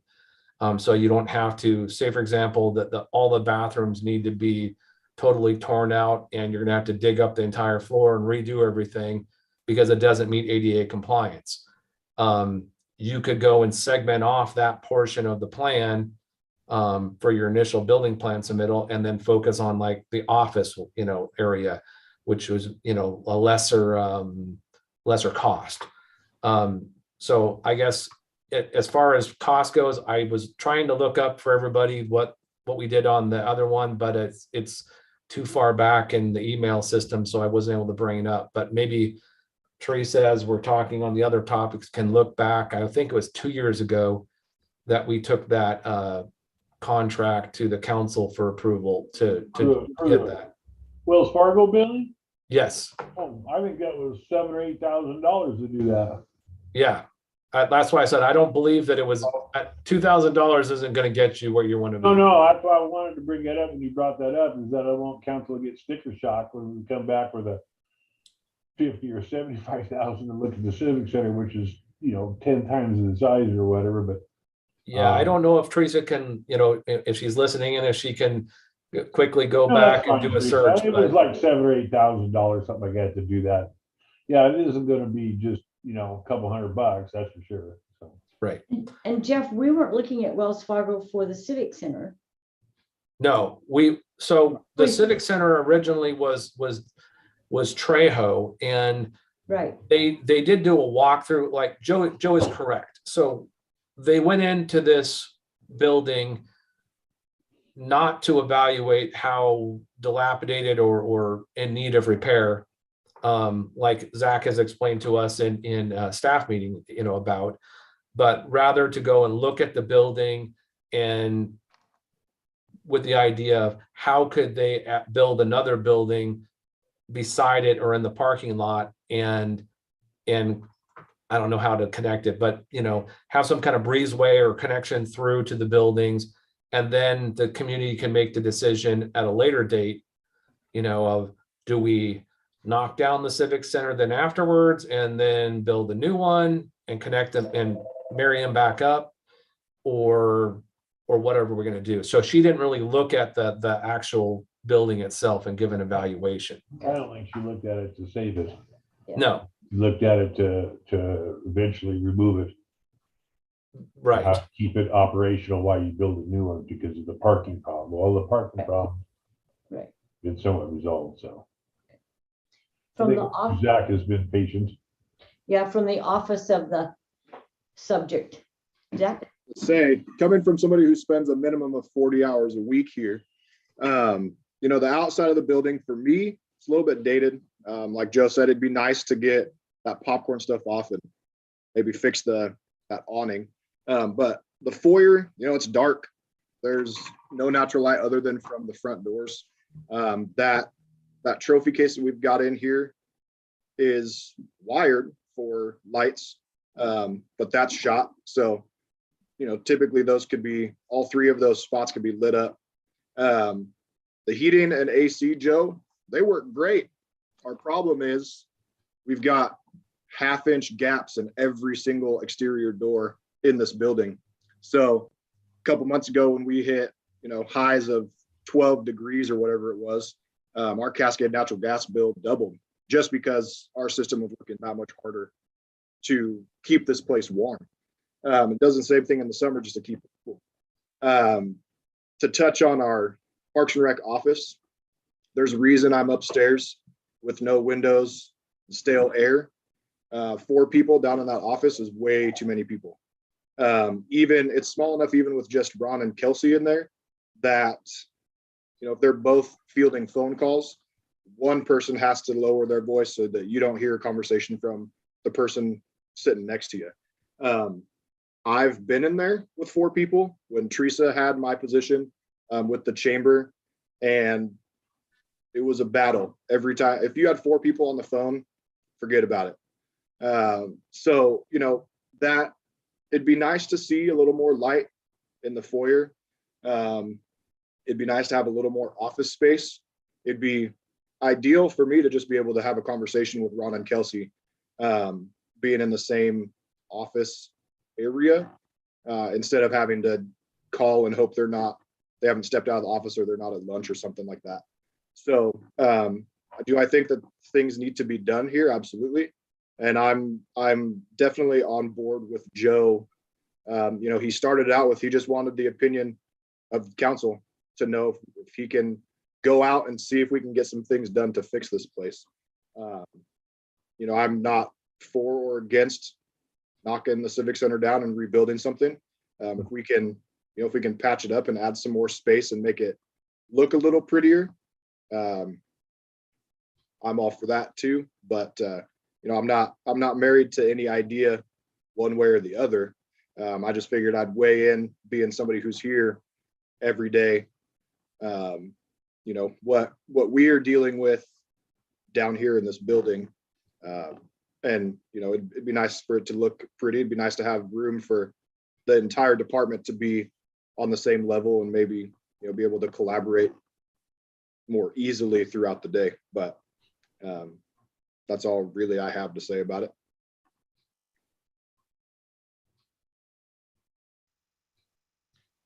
Okay, council members, what are your thoughts? Do we want to let Joe move forward with this? Jared, what are your thoughts? I think we need to have some sort of number to look at, a preliminary. I mean, there has to be some sort of preliminary estimate just to see what it would look like to look at, I guess, to have architects or engineers go and look at it. And then from there, I'd like to see, yeah, a detailed plan. I mean, because I think there's definitely immediate needs for Parks and Recs and just for the Civic Center, you know, the foyer area. But I would like to see a plan and some guesstimates Okay, of what this would look like. okay. Russ? Yeah, I think there's definitely a need. So I'd be on board to at least hearing, figuring out what it would cost to get the engineers to go in there. If it's a $50,000 bill, I might be less inclined. Yeah. How much? At 50,000, then I'm going to be less inclined. But yeah, as long as it's not going to break the bank, I'm open to hearing an engineer's version of it. Kevin? Yeah, I'd like to see. I think, you know, we talk about our budget and stuff. I think by improving the Civic Center, it will also in turn improve our budget. So, yes. Okay, thanks. Roger? Well, I hate to use an analogy of saying it's like putting lipstick on a pig because you still have a pig. But a lot of people in our community love that pig. So, you know, in saying that though, is I really wouldn't want us to spend significant money on something that we're going to just turn around and have to waste if we end up having to tear it down. There's deficiencies in the kitchen, deficiencies in just about every part of the building. You know, so where do we start and where do we stop is my concern. I'd like to see some numbers also that says we can spend this much and get this value out of it. Well, that's what I was saying, Roger. We get in there and we get a study done, it'll say, and if we go by Legion Room and the senior room and the kitchen and the foyer, and we say, okay, do these projects and we'll get this product, but we need to know what the overall cost would be. Otherwise, yeah, and you want to look at all that because you don't want to do 2 or 3 items and wind up painting yourself into a corner, finding out that, gee, you got no way out. So I think that's what that would do. This will just be a report that would give us estimates, no detailed plans, nothing to go out to add with. It's just a like our 6-year street plan where it shows bang, bang, bang, here's what the approximate costs are. So, yeah. Can I clarify, Roger, you were calling Zach a pig? Is that what you're calling? He's the pig keeper. Mike? What are your thoughts? Well, the same. I think, yeah, I don't say throw as much money as we can to get it done. I want to see how much it would cost, if it's going to be cost efficient to do that. The small things that we were looking at doing with the volunteer group with the SDA was just the foyer and repainting, and then also adding a window for the greeting window as you walk in where Ron and Kelsey are. And the budget was very small. It was only $3,100, but so it quickly got out of or above that. But I think it's all stuff that just to dress it up, I guess, is what I would like to see. Okay. Cliff?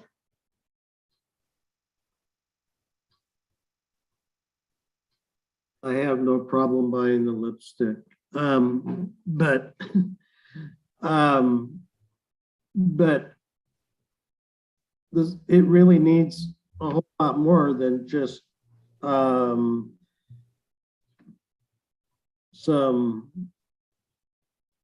visual kinds of things. Yes, it needs more light. Yes, lighting and windows and paint would help. And and there are some other immediate needs, but it's an old building and I agree with what everybody has been saying. We need to have some kind of line. I like Sherry's idea of if we have a 10-year plan and being able to do different things in phases, that in 10, 15 years, however long, then we have all of those. I certainly agree with having like a complete facility inventory as to what it does need. I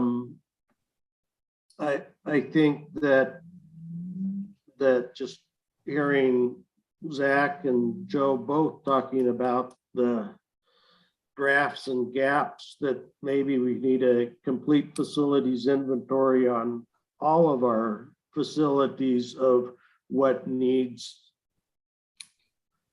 and what wants and what improvements could be made, what needs we have that need to be done.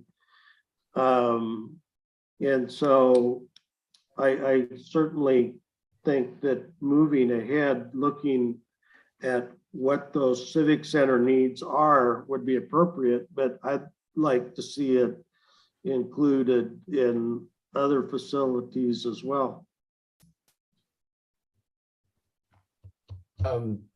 Councilman, this is Jeff Peters again. Sorry, I didn't get my camera on there, but so, and Rocky may want to chime in here too. So we are in the process of doing an ADA plan, looking at both our city street grid network, but also all of the different city buildings and facilities. We've started that process, and the list that Joe is referring to was actually put together by our building inspector, Jeff Fortner. And I asked him to look at not just the ADA issues with regard to the Civic Center, but also any other items of repair or things like that that are worn and that would need to be replaced. Things like the sink and that aren't up to code.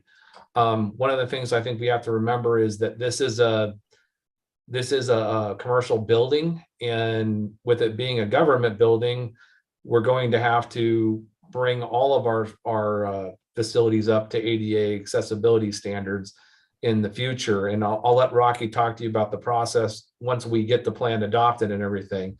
But I just wanted everybody to be aware that as we're thinking about all this stuff, some of this is going to have to be done regardless at some point in time.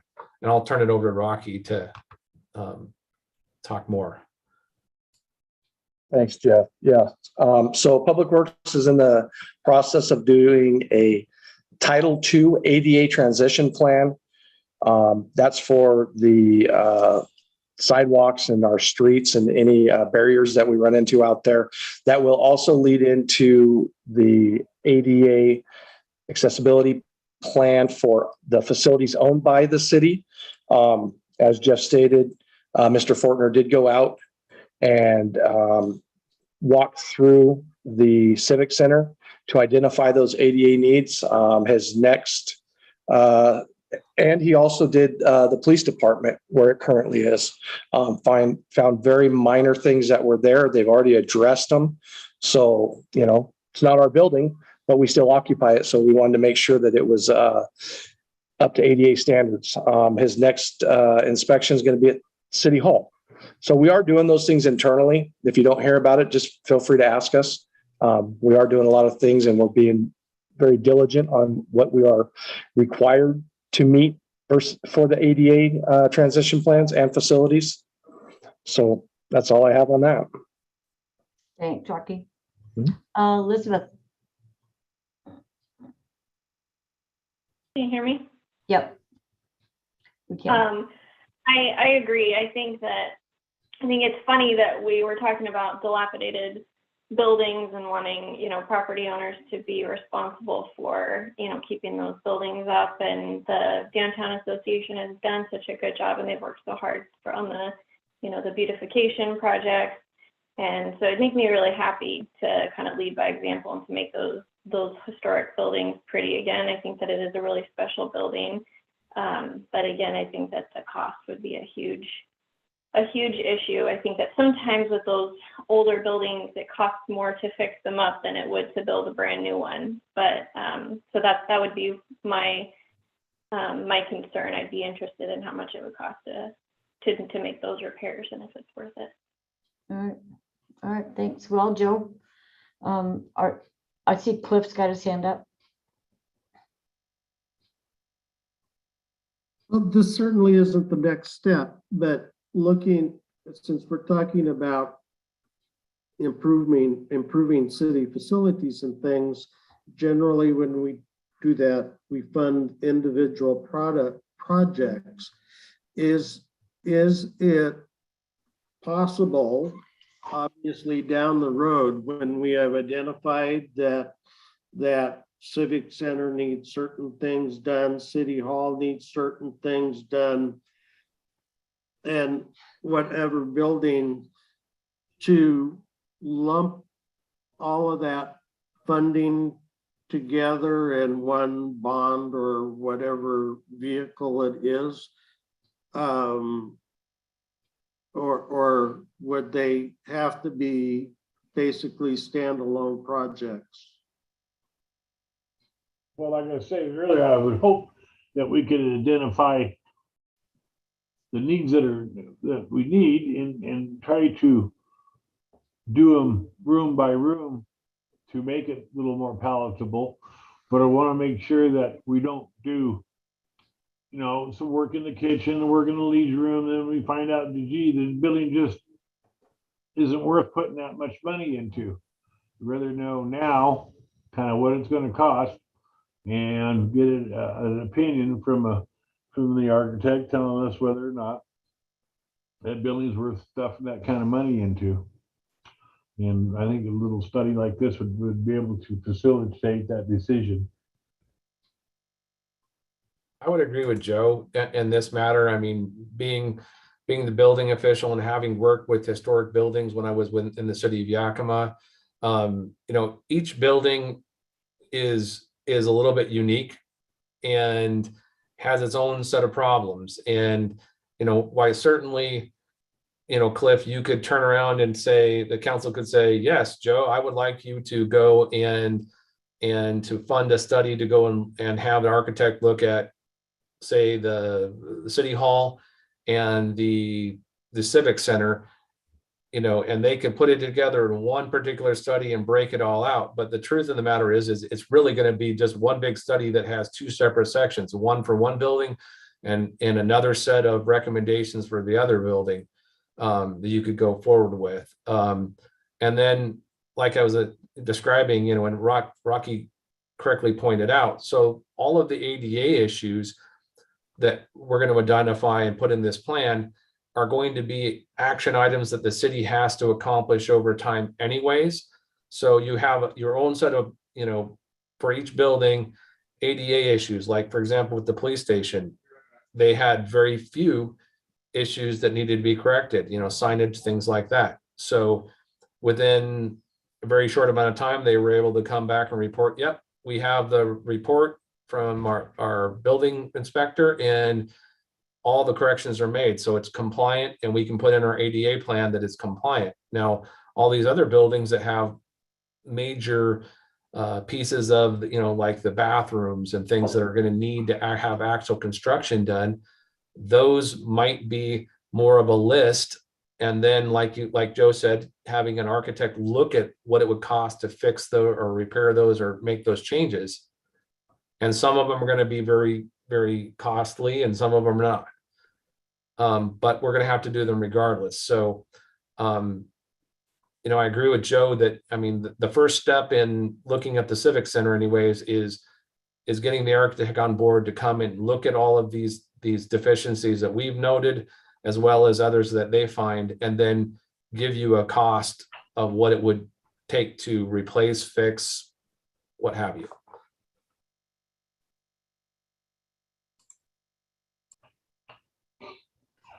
Okay, Joe, anything else on this?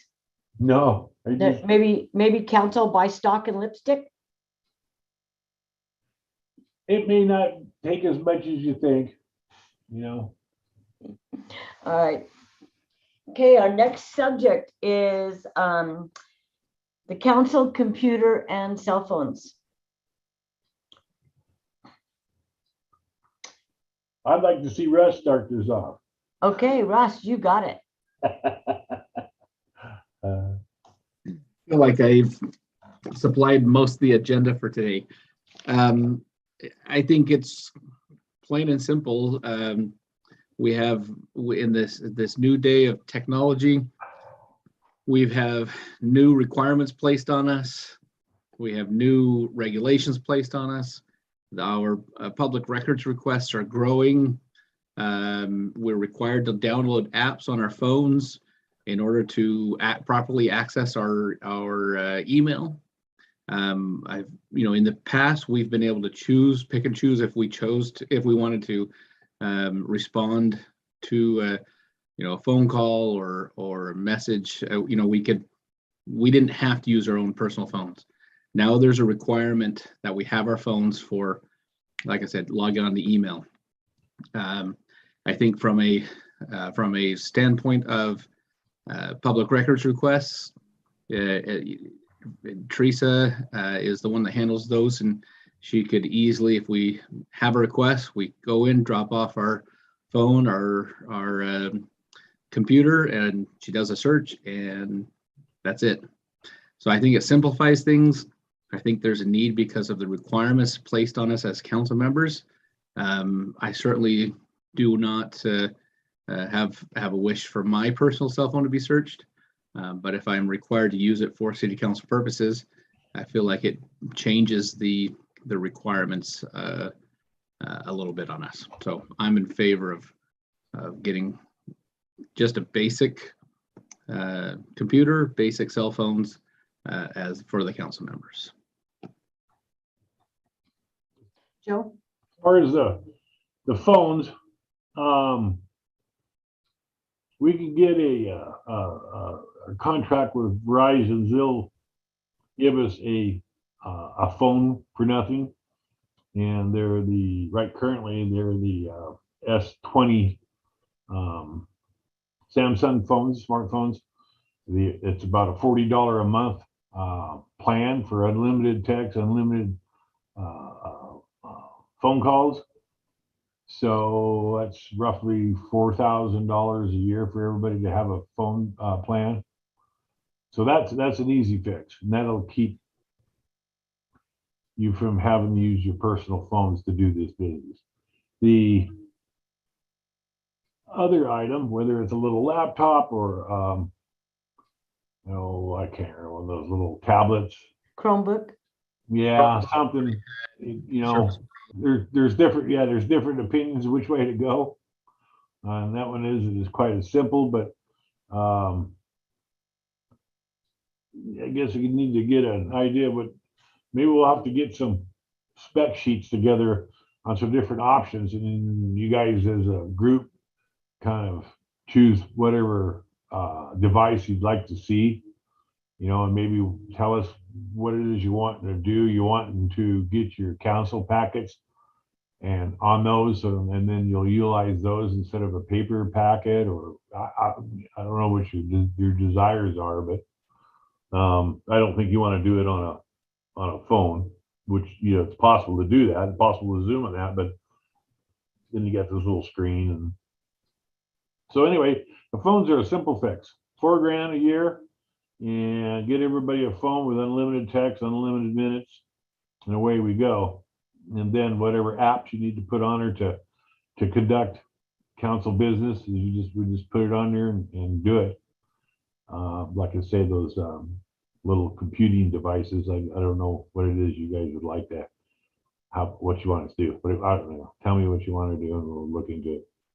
I think, and my opinion is, I don't think we want anything fancy or anything high tech. I think we want basic, easy to use, simple devices. And if he's up for it, my recommendation is that we just let Kevin pick what he feels is the best, and we all say, okay. Boy. All right, Kevin. Yeah, I agree. I think both the things, the tablets and the cell phones are a good thing.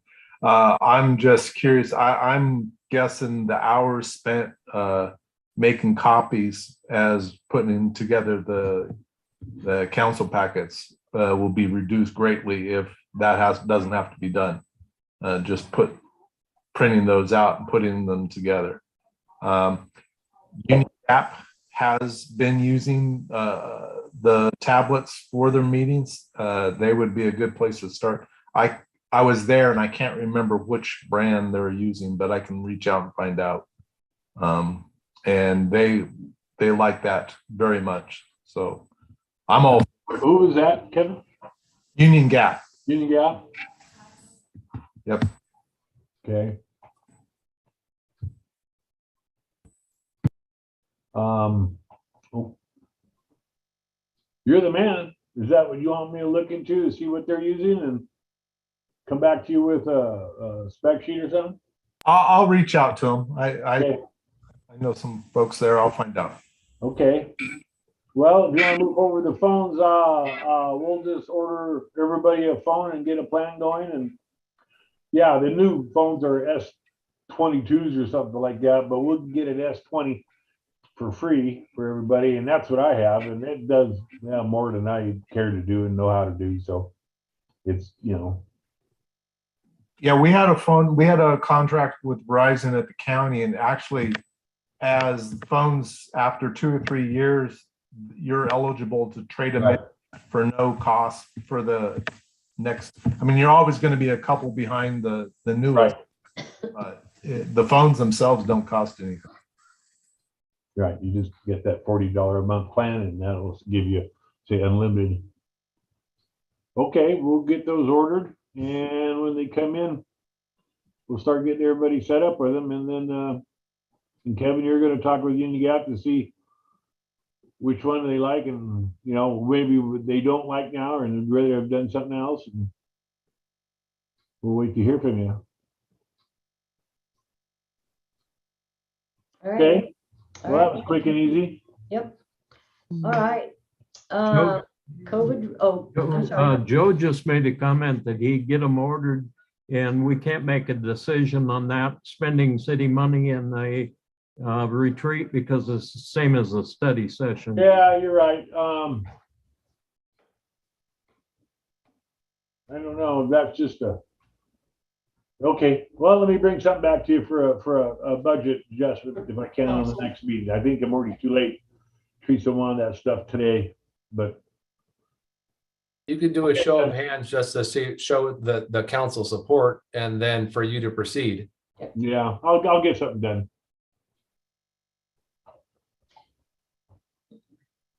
Okay, Madam Mayor, we'll move on. Yep. COVID recovery. I think that was your request, Clifford. Well, it's actually more of a question, and hopefully have some kind of discussion. That I actually made this suggestion before the governor lifted the mask mandate. And so I think my complete suggestion was COVID recovery, everything from when do we get back to meetings to ARPA funding.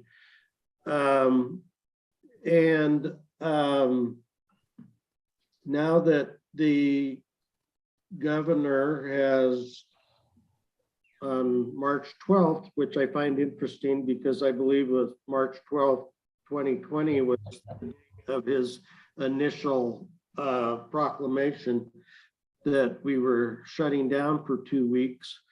that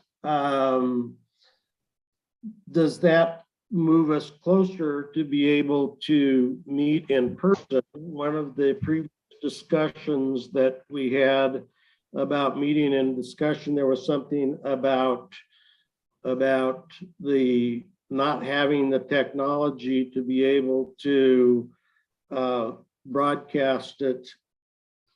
And so part of that question is, even when we get back into meeting in person, hybrid meetings seem to be moving to be the way to do things in the past. And so is the ARPA money, is part of that, some that we could use part of that to get that type of technology in the council chambers.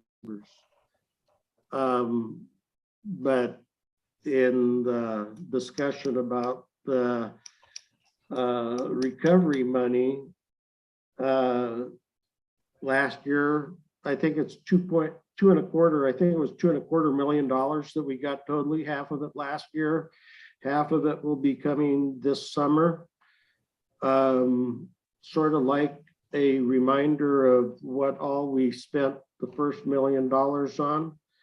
And do we have any plans or ideas for the second half? Well, I can start in on that. Teresa, you want to bring up that document? There's a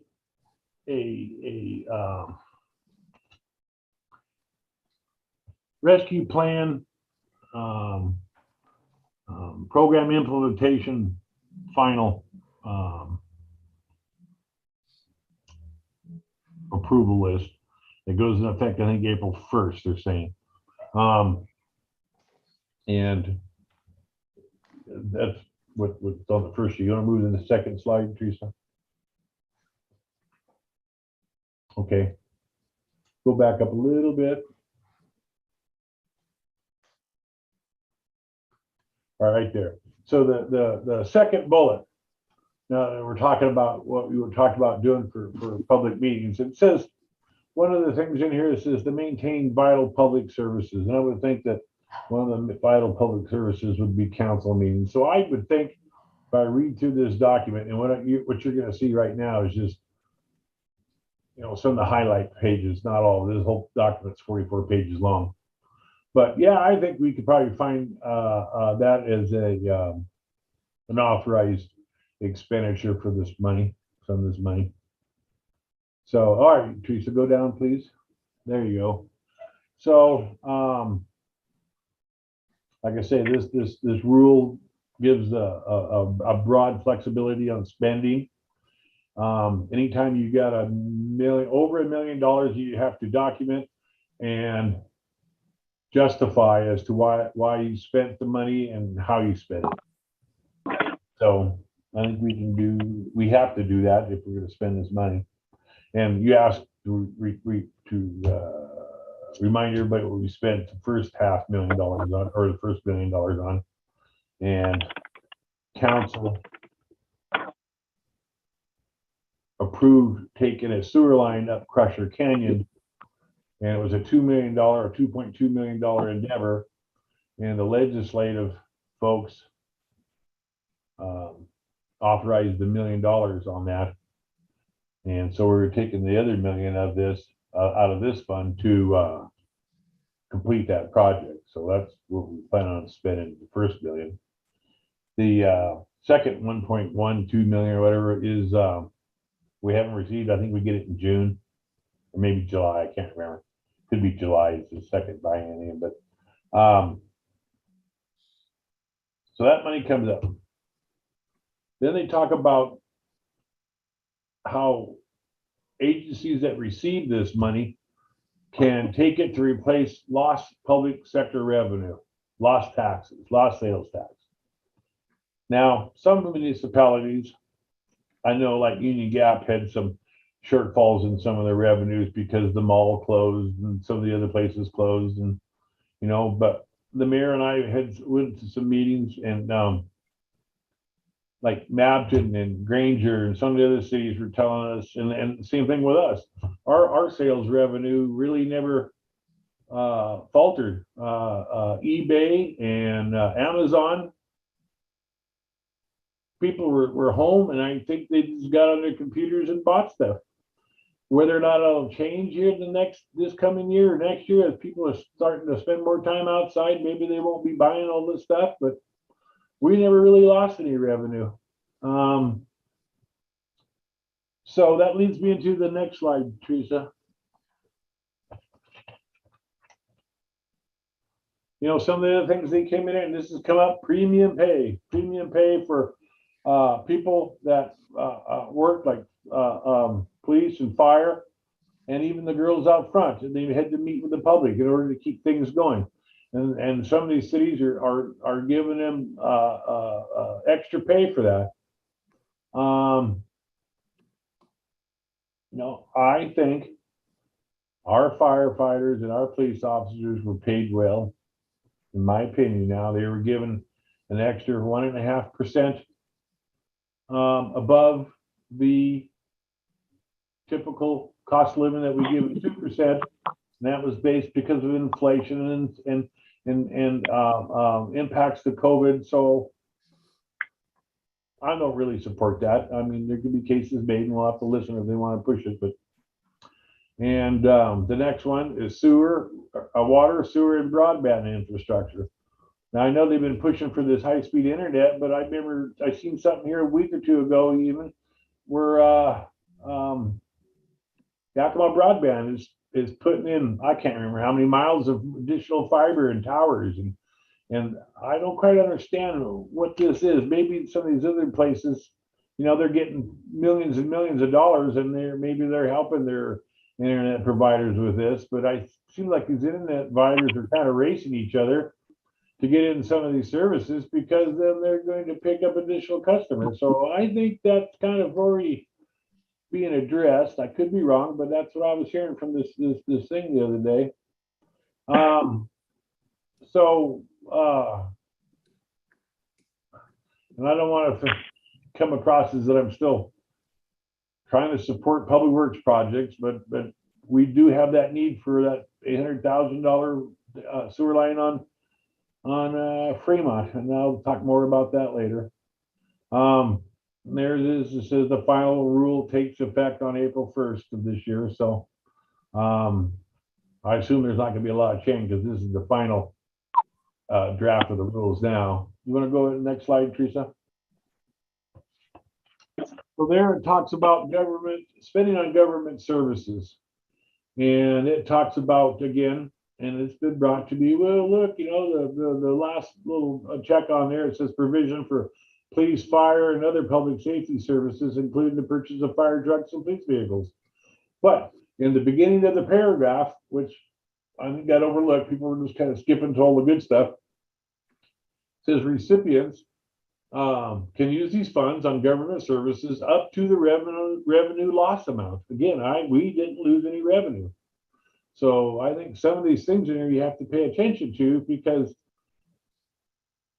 we should have been able to do this already if we wanted to, because we didn't lose any revenue. You want to go to the next slide, Teresa? Okay. Now, here's another thing. It says Treasury recognizes the projects below. And the first one on there is food assistance and food banks. Now, I don't know if everybody's heard, but there is a organization here that is trying to facilitate a new food bank facility out there on Goodlander Road and North Park Drive, there behind the grocery outlet. I know that project is right around $750,000. I think they've raised $400,000 in promises, I guess we'll say. And some contractors are saying they'll put the water and sewer stuff in, and they buy the pipe. They'll help build the building. They'll do the grading and all that stuff. But I was going to bring to council later once I get a little more information as to whether or not you guys want to participate in helping fund that project. Just a thought. Spend some of this money on that stuff. And I could give you guys a copy of this entire document if you want to read it. But it goes through it, it basically talks about people who's been affected in COVID, either lost their job or had a reduction in work or not, and they're having trouble, putting food on the table. Those are eligible costs. And so they throw food assistance and food banks right on the top of their list. Let's see what else. Okay, the next slide, Teresa. Oh, I just threw those in. It's the premium paid.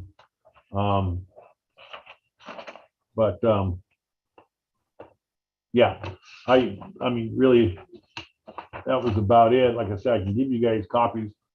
If you want, I'll just email it to you. And you guys can I don't know if I can email in the entire document. Might have to check your box. I don't know if it's too big to email or not, but then you can read through it. So there's quite a bit of leeway which you can spend this money on. I think we just got to sit down and maybe staff give you some examples, or you guys read through it and give us some ideas, kind of like we did for this study session. Tell us what you'd like to see something supported. And yeah, we can look at all that and then see what we can do. Russ, you have your hand up? Joe, how many staff members do we have in the city of Selah? How many? I think we're 52. Not including 68. Pardon me? 68. 68.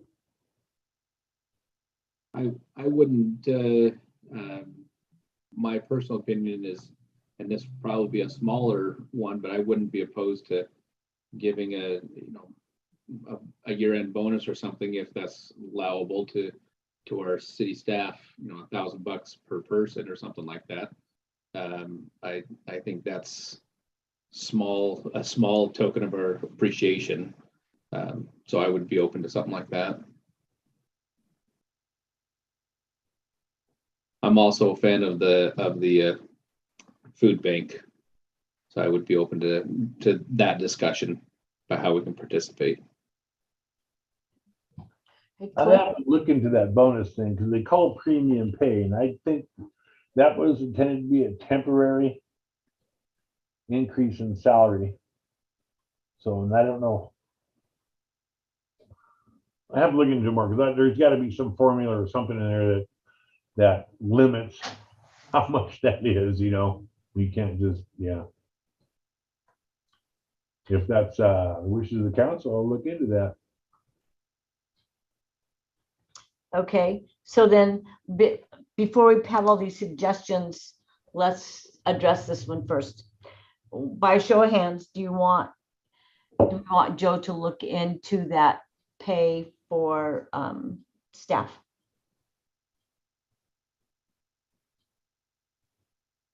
Um, 2 out of 7. Okay, it doesn't look like it's a high priority, Joe. Okay. The other one is, do we want to have a discussion about the food bank, putting money into our food bank? By show of hands, 1, 2, 3, 4, 5. That's unanimous. Okay. Okay. Kevin. I think hand up first. I'm sorry, what was that? I think Cliff had his hand up first. Okay, Cliff, go ahead. You're muted. I already had my turn, so I would have let Kevin go first. One of the other things that it talks about being allowable is something about health assistance or something like that. And perhaps Chief Chrisman can chime in.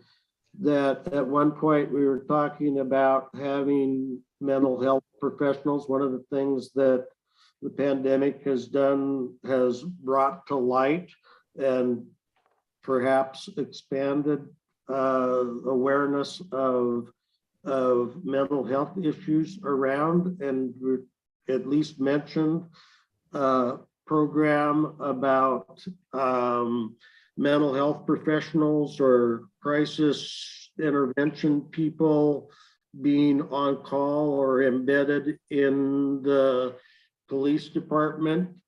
And the way I read, and I certainly do not totally understand ARPA either, but it seems to me that that would be something that would also be allowable funding.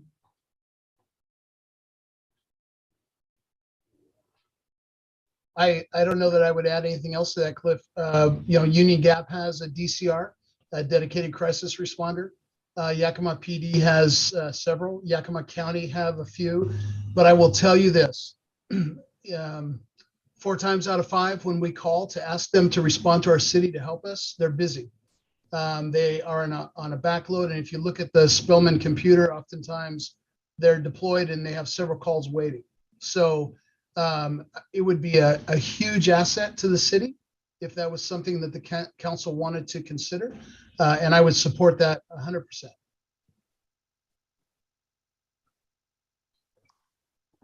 Kevin. Just on that current topic, the thing we have to keep in mind is this is one-time money. It goes away, and therefore we would have to, that would be part of our ongoing budget for that type of staff person. I wanted to go back to the original thing that Cliff was talking about, was the hybrid public meetings. I'm gonna play devil's advocate on this one a little bit, because I've been watching the number of people attending our council meetings, and once our turmoil left, we're getting like 3 or 4 people. We had more people show up at the public meetings in person than we have on our council meetings on these sessions. So I don't think that's a high priority. If we do it, I don't think we have to do the full scale thing like Mr. Wayman was thinking that we should do. We could simply open up our cameras if we're going to get the tablets, open up our cameras and do it just like we're doing this while we're in a public meeting. So I don't think we have to have a camera that has to focus on each of us. We could do a similar thing that we're doing right now, and that would be a very low cost and very low staff intensive exercise. So that's my 2 cents. Okay, thank you. Joe? Well, I was curious, question for Dan. So this person, is that all they would do, or could they be a partial time, or some of their work could be in the police department performing another function, so you wouldn't have to? I guess what I'm saying is they could wind up being integrated to the department, so they wouldn't just be solely there to do that job, which is 4 or 5 times a year. So is that possible? Are you suggesting that we would use them 4 or 5 times a year? Wasn't that what you said? I thought you said you called 4 or 5 times a year and they were always. No, I said four times out of 5. Oh, When we okay. call for mutual aid, they are busy. They are stacked up. Well, how many times do you call then? Well, to be honest with you, we kind of stopped calling. We did call them last weekend, and we used them for over an hour and a half to talk a barricaded subject out of a house who was in a mental health crisis. We could use them regularly. The only thing that I would add, Kevin had mentioned this is one-time money, very astute comment. But I know that some cities have done like a 3-year study, so we would fund that position for 3 years. I'm just going to throw a number out. Let's say it's $300,000 out of that money for 3 years of salary and some equipment. And then at the end of that, we do an assessment to figure out if it's something that the city really values, or it could be a 1-year study. Nonetheless, it's something that we are migrating to, and I think you will start hearing more about the need for it in the future. The need is now, but you guys, the council provided a great deal of funding and support to this department this last year. We understand that. There's just some other things that we're going to need going down the road, and this is one of them.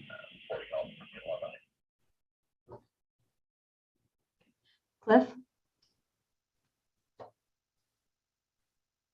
In line with the one-time money, this money that I agree with Joe, I think it's either June or July that they're releasing it, that the funds need to be obligated by the end of December 31, 2004, and spent by December 31, 2026. And so you could set up a 3 to 5 year pilot program with this money. And yes, ultimately it would be an ongoing budget thing, but by that time it would have established how much we need it and if it would be worth continuing. You just have to remember that we do this for 3 years or whatever, and at the end we say it is worth continuing, the city could only afford so much. So that means that Dan, that you would have to forego a regular police officer then if you wanted to keep this person on. I mean, they can't just do that and more police officers. It's somewhere that has to be a give, in my opinion. Well, I think I somewhat agree with that comment, Joe.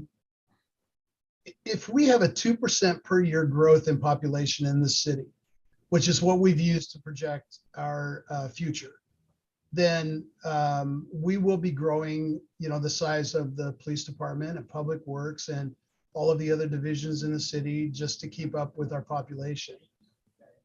I believe that we're going to get to a place in modern policing where we will have to replace some police officers with dedicated crisis responders, especially with the legislative changes that have taken place, where officers are being told that we will or will not respond to specific types of calls. And there is an expectation, at least by our community, that there'll be somebody who they'll be able to call. And that's the problem with the system today, is that there isn't a 24/7, 365 number where someone will come to your assistance when your loved one has a mental health crisis. And so they call 911 and the police arrive. And most of the time there's good resolution. Some of the time bad things happen, and that's what's drawn the attention of the community to policing today. So we have to replace police officers with somebody, and the somebody seems to be the DCR.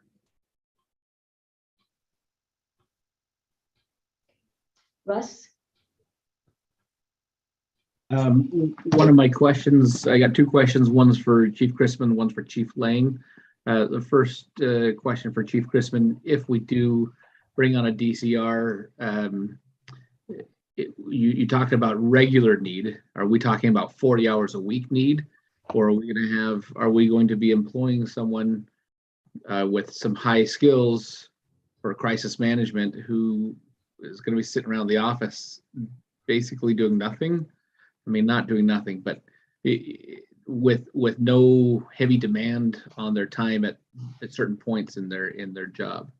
The second question for Chief Lang, just curious your insights on the need from the fire perspective for a DCR.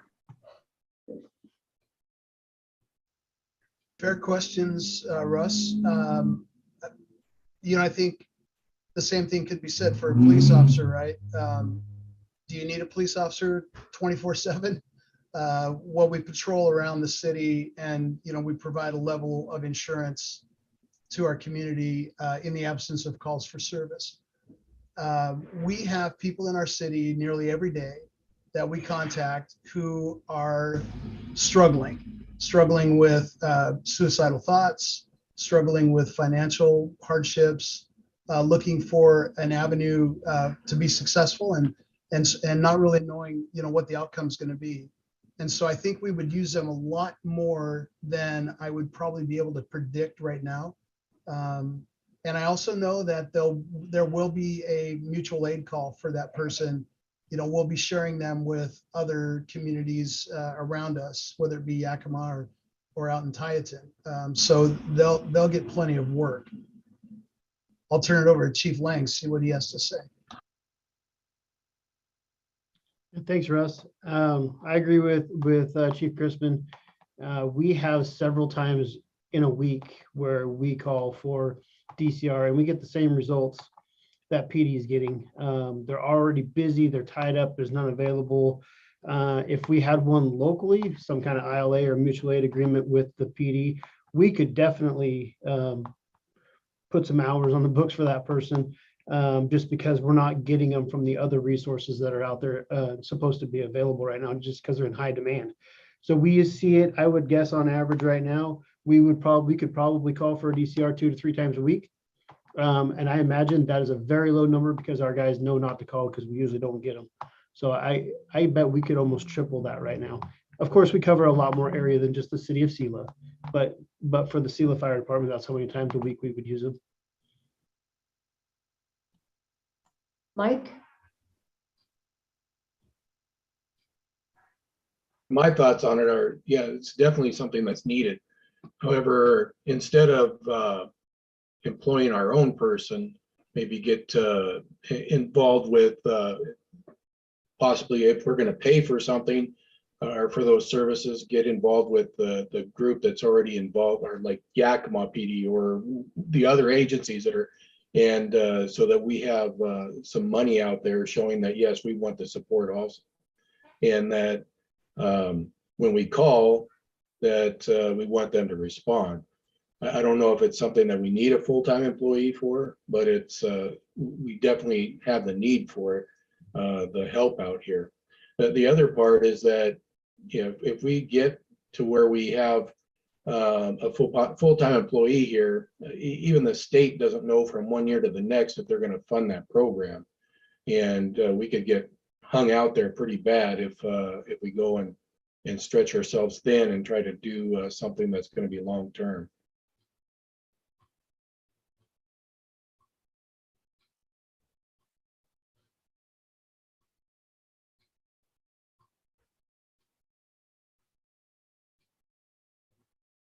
Any other thoughts, council, on that?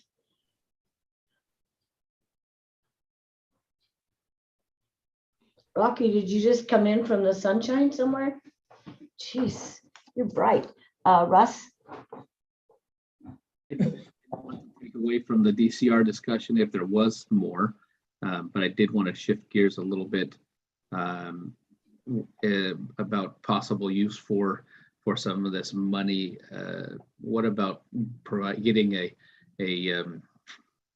grant writer, someone who's responsible, works with all the departments, who knows how to write grants and is responsible for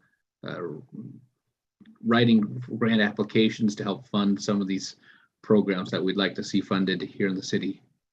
I know everybody, all the staff works hard at finding those grants and applying for whatever we can, but I just wonder if there's other opportunities that we're missing with someone who could be hunting down those grants and writing those for us. Council, anybody have any experience with hiring out somebody to do your grants? Chief Lane, you've been busy writing grants. Yes, and as far as the grants that the fire departments typically write for, FEMA grants, that kind of thing, yeah, it's been our experience in the past that a professional grant writer, their grants all look basically the same. So when it goes to a peer review committee, they kind of look at it and go, oh, they didn't put a lot of time into this. They paid somebody for that. And it kind of gets shuffled along the side. With that said, though, I think there's some value in somebody that has grant writing experience, because now that the money is getting actually a little bit thinner from the grant side, more people are applying. I don't know why they didn't apply when there was more money, but now there's more of a demand on the grant system.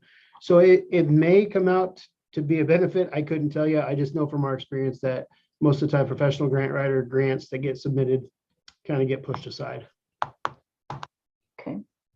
Roger?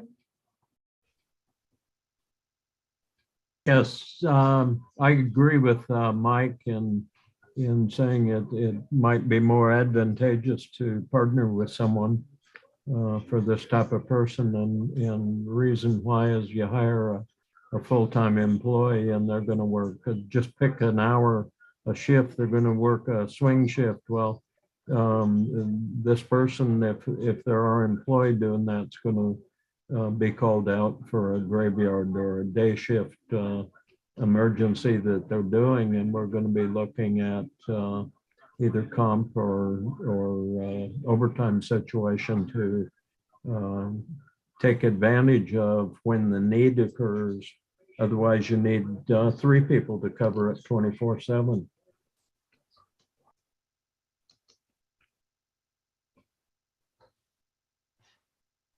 Okay, well, I think let's stay on this subject here with the mental health. I think that we should look into that, just because of my experience in asking a lady a few months back if she needed some help when she was walking down the street. There was a young man walking in front of her, and she was an older lady. She was crying. She said, "My son didn't take his meds today. It's cold out here. He's leaving. He's walking to Yakima. I can't get any help from anybody. The police won't come. I went to court to try and have the court do something with him. They can't help me." This older lady, she was probably, see, is anybody 80 here? No, we're good. This lady was probably in her 80s, and she's taking care of this grown man with mental issues, and she could not get any help. So I don't know what we can do. I know there's a lot more involved in what we can decide, a lot more checking into to see what is available, what routes we would take. But I do think, Dan, maybe if you and Jim Lang or anybody else on the council that has any ties to mental health, could get some answers from them, it would be worth looking into. That's my opinion. I'd be happy to work on that and get some information back to council. Okay. Mike, as far as your comment with regards to partnering with someone, if we've already felt like that's been a failure, in as much as calling on the other outlying agencies for assistance with the DCR when we needed them, and they're already really at capacity, then how do you see that working for us? I guess I would pose that question to Roger as well.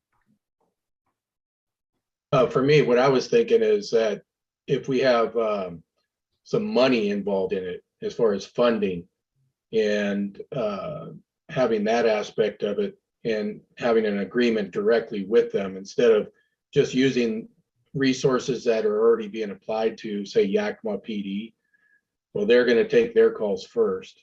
So if we have some funding that we're going to be sending their way for whether it be a part-time person, and that they would have to respond to our calls, because I think it's a great program, and I know it's very important, and I think you're right that there's going to be some things in the future that you're going to see a lot of those positions are going to be filled by people in the mental health field.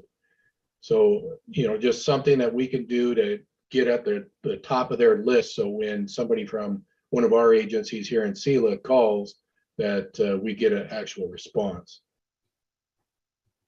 Yeah, and I don't think we have to limit ourselves to partnering with the police department. We could look at partnering maybe with comprehensive mental health, or an organization that's similar that might be willing to, with some money, into their organization respond on a timely basis for us. Yeah, and my understanding is that all of these DCRs are actually coming out of comprehensive mental health. So they're being dispersed to agencies then to bring them on and then compensate them. So, but I will definitely look into that and be able to answer those questions. I appreciate your input. It gives me some direction as far as moving forward. I think one of the first places I'll go to is comprehensive and sit down with their law enforcement liaison and see if I can figure this out for you. Do you have his number, Chief? I do. Okay, because I've got it. If you didn't. Mayor, also, Yep. I'll follow up with the EMS office, and I know with the meetings you attend, you might have heard some of this already, but there is a pilot program in our county right now where they're sending DCRs out with fire departments and the ambulance companies to try to help that response. So I'll follow up with that and see what the progress is on that and provide some input to you. Great. Okay. And the other topic that we were talking about.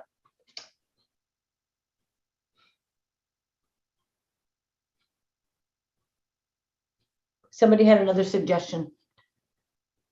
The grant writer? Yeah, about the grant writer. Yeah. Do we have any more discussion on that?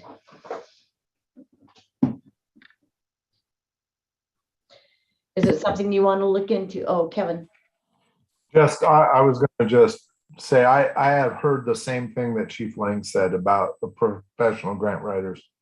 They get just tossed aside because it's just one of many of the same thing. Doesn't seem right, but that's what I've heard as well. Okay.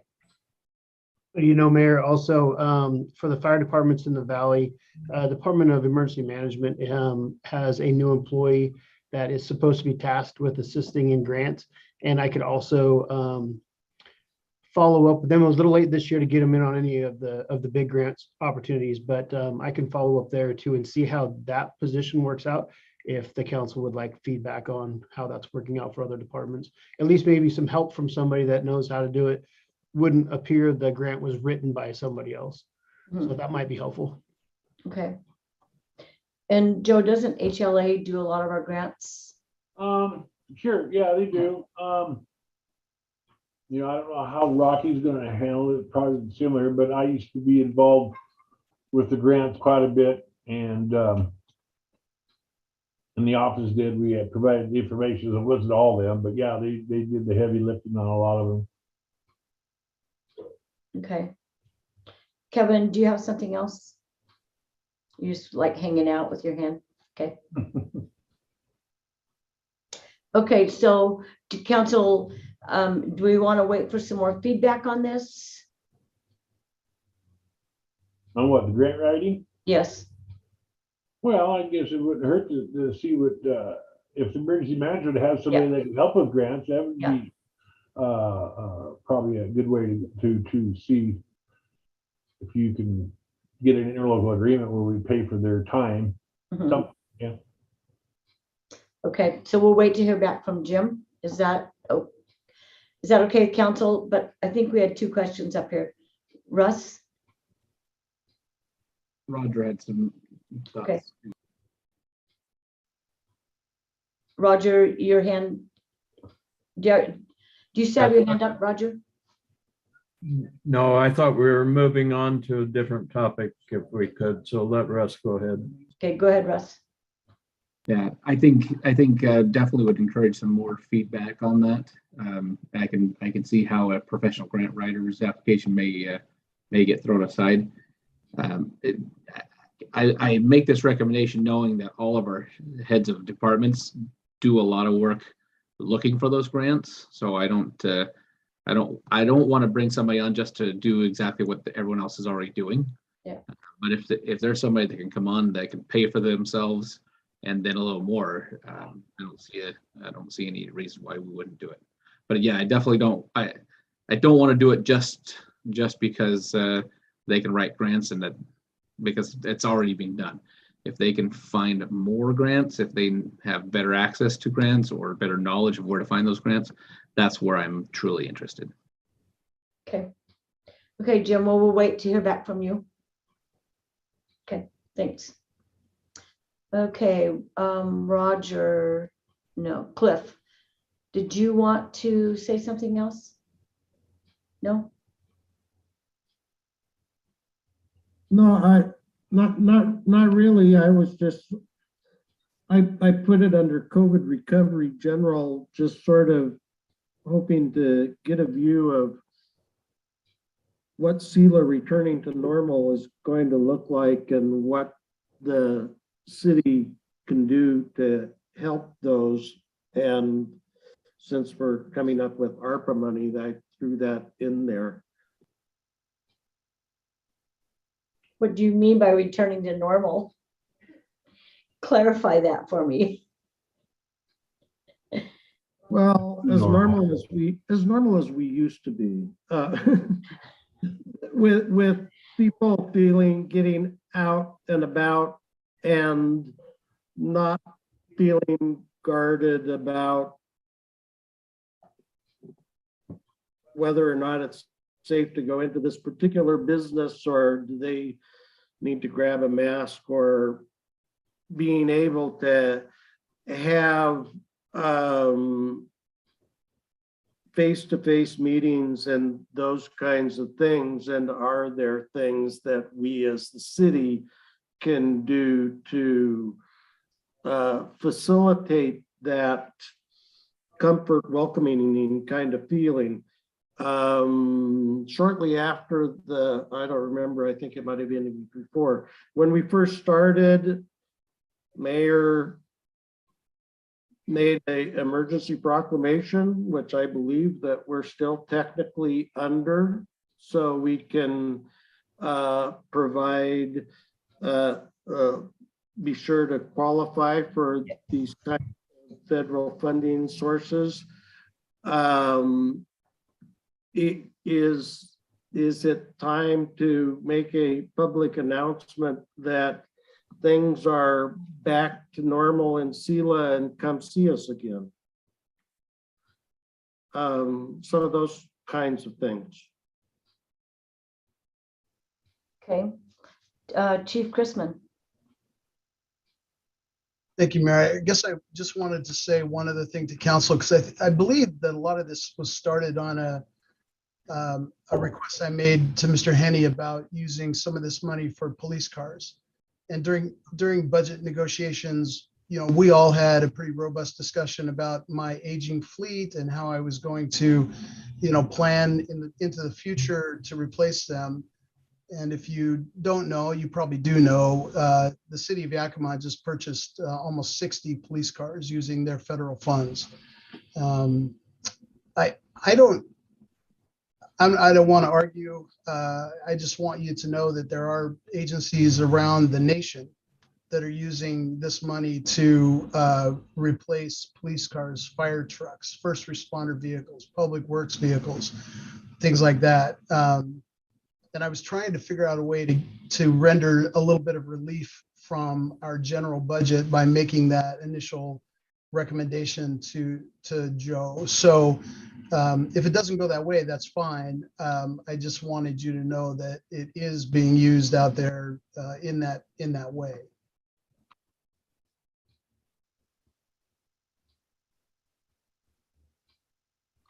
I think that the purpose of the Relief Act was to help those individuals that were most in need. And so I realized that the city, as well as other agencies, have needs that we were affected, but I also would like to see as much possible given back in some way to the citizens that were the most affected. I agree with you, Cliff. and you know our commitment here to the food bank, and I think it's a brilliant idea, and I would support it. Those are the sort of things that I'd like to see happen. But I also want to make sure that, you know, everyone knows that we buried more police officers and firefighters last year due to COVID exposures and deaths than any other line of duty death. You know, when you talk about the people who protected the city of Selah during COVID, you know, it was your first responders, whether they be police, fire, public works, people that were out interacting with the public. And I guess I just don't want anyone to lose sight of the fact that they were in jeopardy as well. So when there's, you know, when there's comments about throwing a little extra money at them, you know, they were out there every single day. And many of my people went home sick, and their families got sick. And you know as well as I do that, like I said, we buried, thank God, nobody from Selah, but more police officers and firefighters. Wait a minute, we had one of the public works guys. Yes, you're correct, Joe. You are correct. Well, yep, a little bit of a dispute about how he passed, but yeah, No, definitely was a problem. It wasn't contributing. Certainly. So anyway, I just don't want you to lose sight of the fact that you're probably the most important piece of any city is their employees, and they were out there on your behalf. Thank you, Chief. And I'd like to add that you know, the people who keep us running, who clear our streets, who do everything, who showed up to work every single day, who did not not they didn't call in sick, but they didn't say, hey, I can just take, you know, government money. I think a small portion of this funding to go as a, you know, call it what you want, a thank you or a bonus or a whatever, but I think that goes a long way to say you guys were here every day, regardless of you know what was going on in this world. Let me look into that and see if there is a mechanism or a formula that they have, and see if there's something that can be done. I'll do that. All right. Thank you, Joe. Back to the normal thing, Cliff. I think if you remember Hot Rods on First last year, things seemed really normal that day. Life, people came out. I think with community days, you're going to see a big change. This weather's going to change. Community days, Hot Rods on First, the wine and sip and stroll, the new brewery opening at the other end of town. I think you're going to see the town come back to life. Right now, we're seeing the end of, magically, the end of COVID. Don't wear a mask anymore. Everything's fine. I think you're gonna see what you want within the next 6 months. And I don't know about the proclamation. I'd have to go back and look at it. So much has happened since those proclamations were made. I don't know if we need to retract any of those. I think there's a time limit on some of them, but I'll check into that. Russ? Yeah, I don't see a need to, Sherry, I've used this phrase with you, poke the bear in the eye. I think you let. Trust me, I totally agree. I think you let the world move forward. You let people move forward at the pace that they feel comfortable. Yeah. As far as the emergency proclamations, I mean, I wouldn't lift those until the proclamations are lifted from the state. Yeah. Simply because access to funding. But I do believe that we eventually need to lift that. But in order to keep us eligible for funding, my understanding is remain in place. Yep. Okay. Chief Ling. Thank you. And I don't want to beat a dead horse, but I'd like to make a comment to Joe in front of the council, just as a reminder to everybody out here today. Joe, when you're looking that up as far as some kind of incentive for first responders, can you double check on the volunteers? We had a good discussion this past year about wages and things for our full-time staff, and I think we're fair and equal there, and didn't plan on asking for anything or hinting that at all. But I think the volunteers that stuck with us, that went out and exposed themselves to all this stuff last couple of years, they really deserve some credit. And I know that the commissioners offered them an incentive at the end of the year, and I would think it would be really nice from the city. I think they'd appreciate that. So I can do that. Thank you.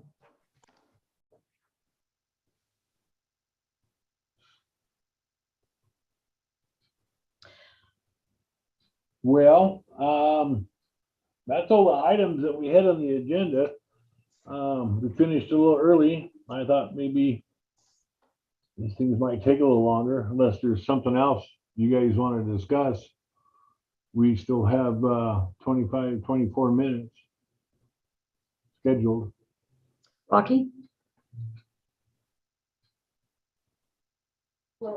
Joe, did you want me to talk about the sewer improvement project that you brought up, or not at this time? Oh, we were talking about that. Which one are you talking about? One in Natchez? Nope. I'm talking about the one on Fremont. Oh, Fremont. Yeah, you mentioned it at the very beginning. Yeah, I talked about it a couple times. Go ahead if you want. Okay, just to make council aware, the project that Joe's talking about is 1,920 feet of 10-inch sewer beginning at the improvement on 4th Avenue at Fremont, where the current wastewater collection system improvement is going to end. And then that's going to take that sewer and extend it up to 10th on Fremont. This project is identified in the general sewer plan, and the completed improvements will alleviate the maintenance and capacity problems in the existing sewer main located about a half a block north of Fremont. It's going to result in a reduced maintenance cost and liability for claims for the city in this area. As you know, when we open the bids for the wastewater collection system improvements, the pipe prices have increased. It's projected to not stop, and we don't know when it's going to stop. So even trying to postpone this a year, it's estimated to increase by another 15 to 20%. Along with that, as Joe mentioned, the TIB grind and overlay project, TIB does have a restriction on roads being resurfaced with their funding. Now, that means we can't go in and cut the road for a certain amount of years, which is going to push this project even farther back. So when the general sewer plan was developed and approved by council in 2017, the estimated cost for this project was $365,000. The estimated cost in dollars for 2025, when the improvement was scheduled to be completed, using what they had at the time was the funding source as city or local dollars, that increased to $462.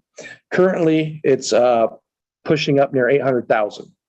So I just wanted to kind of give a broad explanation of what Joe was talking about for the sewer improvement project, so that if you had any questions or wanted to go into it further at another time, I'd be glad to bring it to you. Well, I think we're going to have to bring it back just because, like I say, the impacts of the grind and overlay. Rocky was talking about pipes. Last I heard, you couldn't even get any pipe for our sewer project. Did that ever get resolved? Yeah, all the pipe is on site at HD Fowler. Oh, okay. Good. Is it first come, first serve? Nope, it is slated for us. Oh, good. Roger?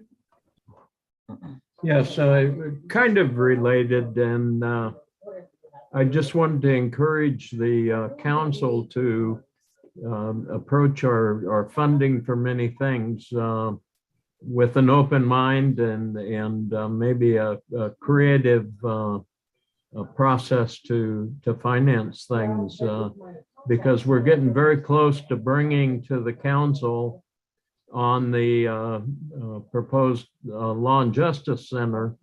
And as we look at that, we see that the costs going up, that facility will go up about $1 million per year that we delay that.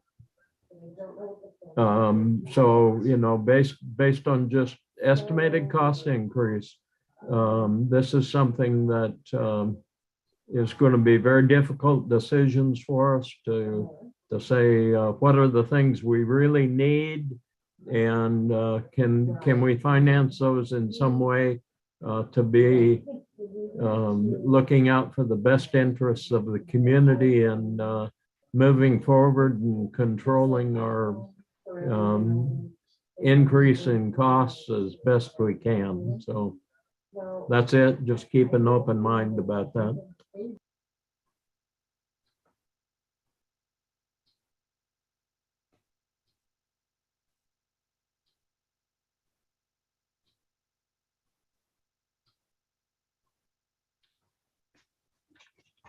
Council, you're silent. Can we buy any water shares with that money? I don't know if you can show a COVID benefit. Yeah. It does talk about water, wastewater, and broadband improvements. Right, for improvements. But to go buy water rights, yeah. Wouldn't additional water rights be an improvement? Mm. Mm. You know, actually, we're not sitting too bad as a city. We were able to secure water rights a few years back, and you know. But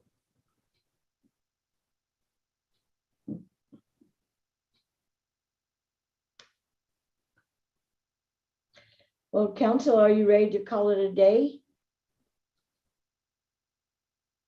Kevin's got some nice wood projects going on in his shop. He's probably ready to go back to work. I got home at 7:30 this morning. We took a train back from Montana yesterday, so. Oh, nice. Sleep. Nice.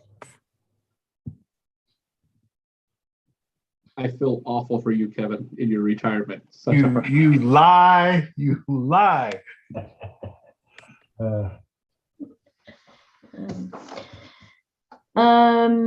Okay, guys, then I guess if somebody would like to adjourn this retreat, we could be adjourned. We don't need a motion, do we? You don't want, no. I just need to know that everybody is ready to go home for the day. wave by. Goodbye. Thanks, everybody. Thank you.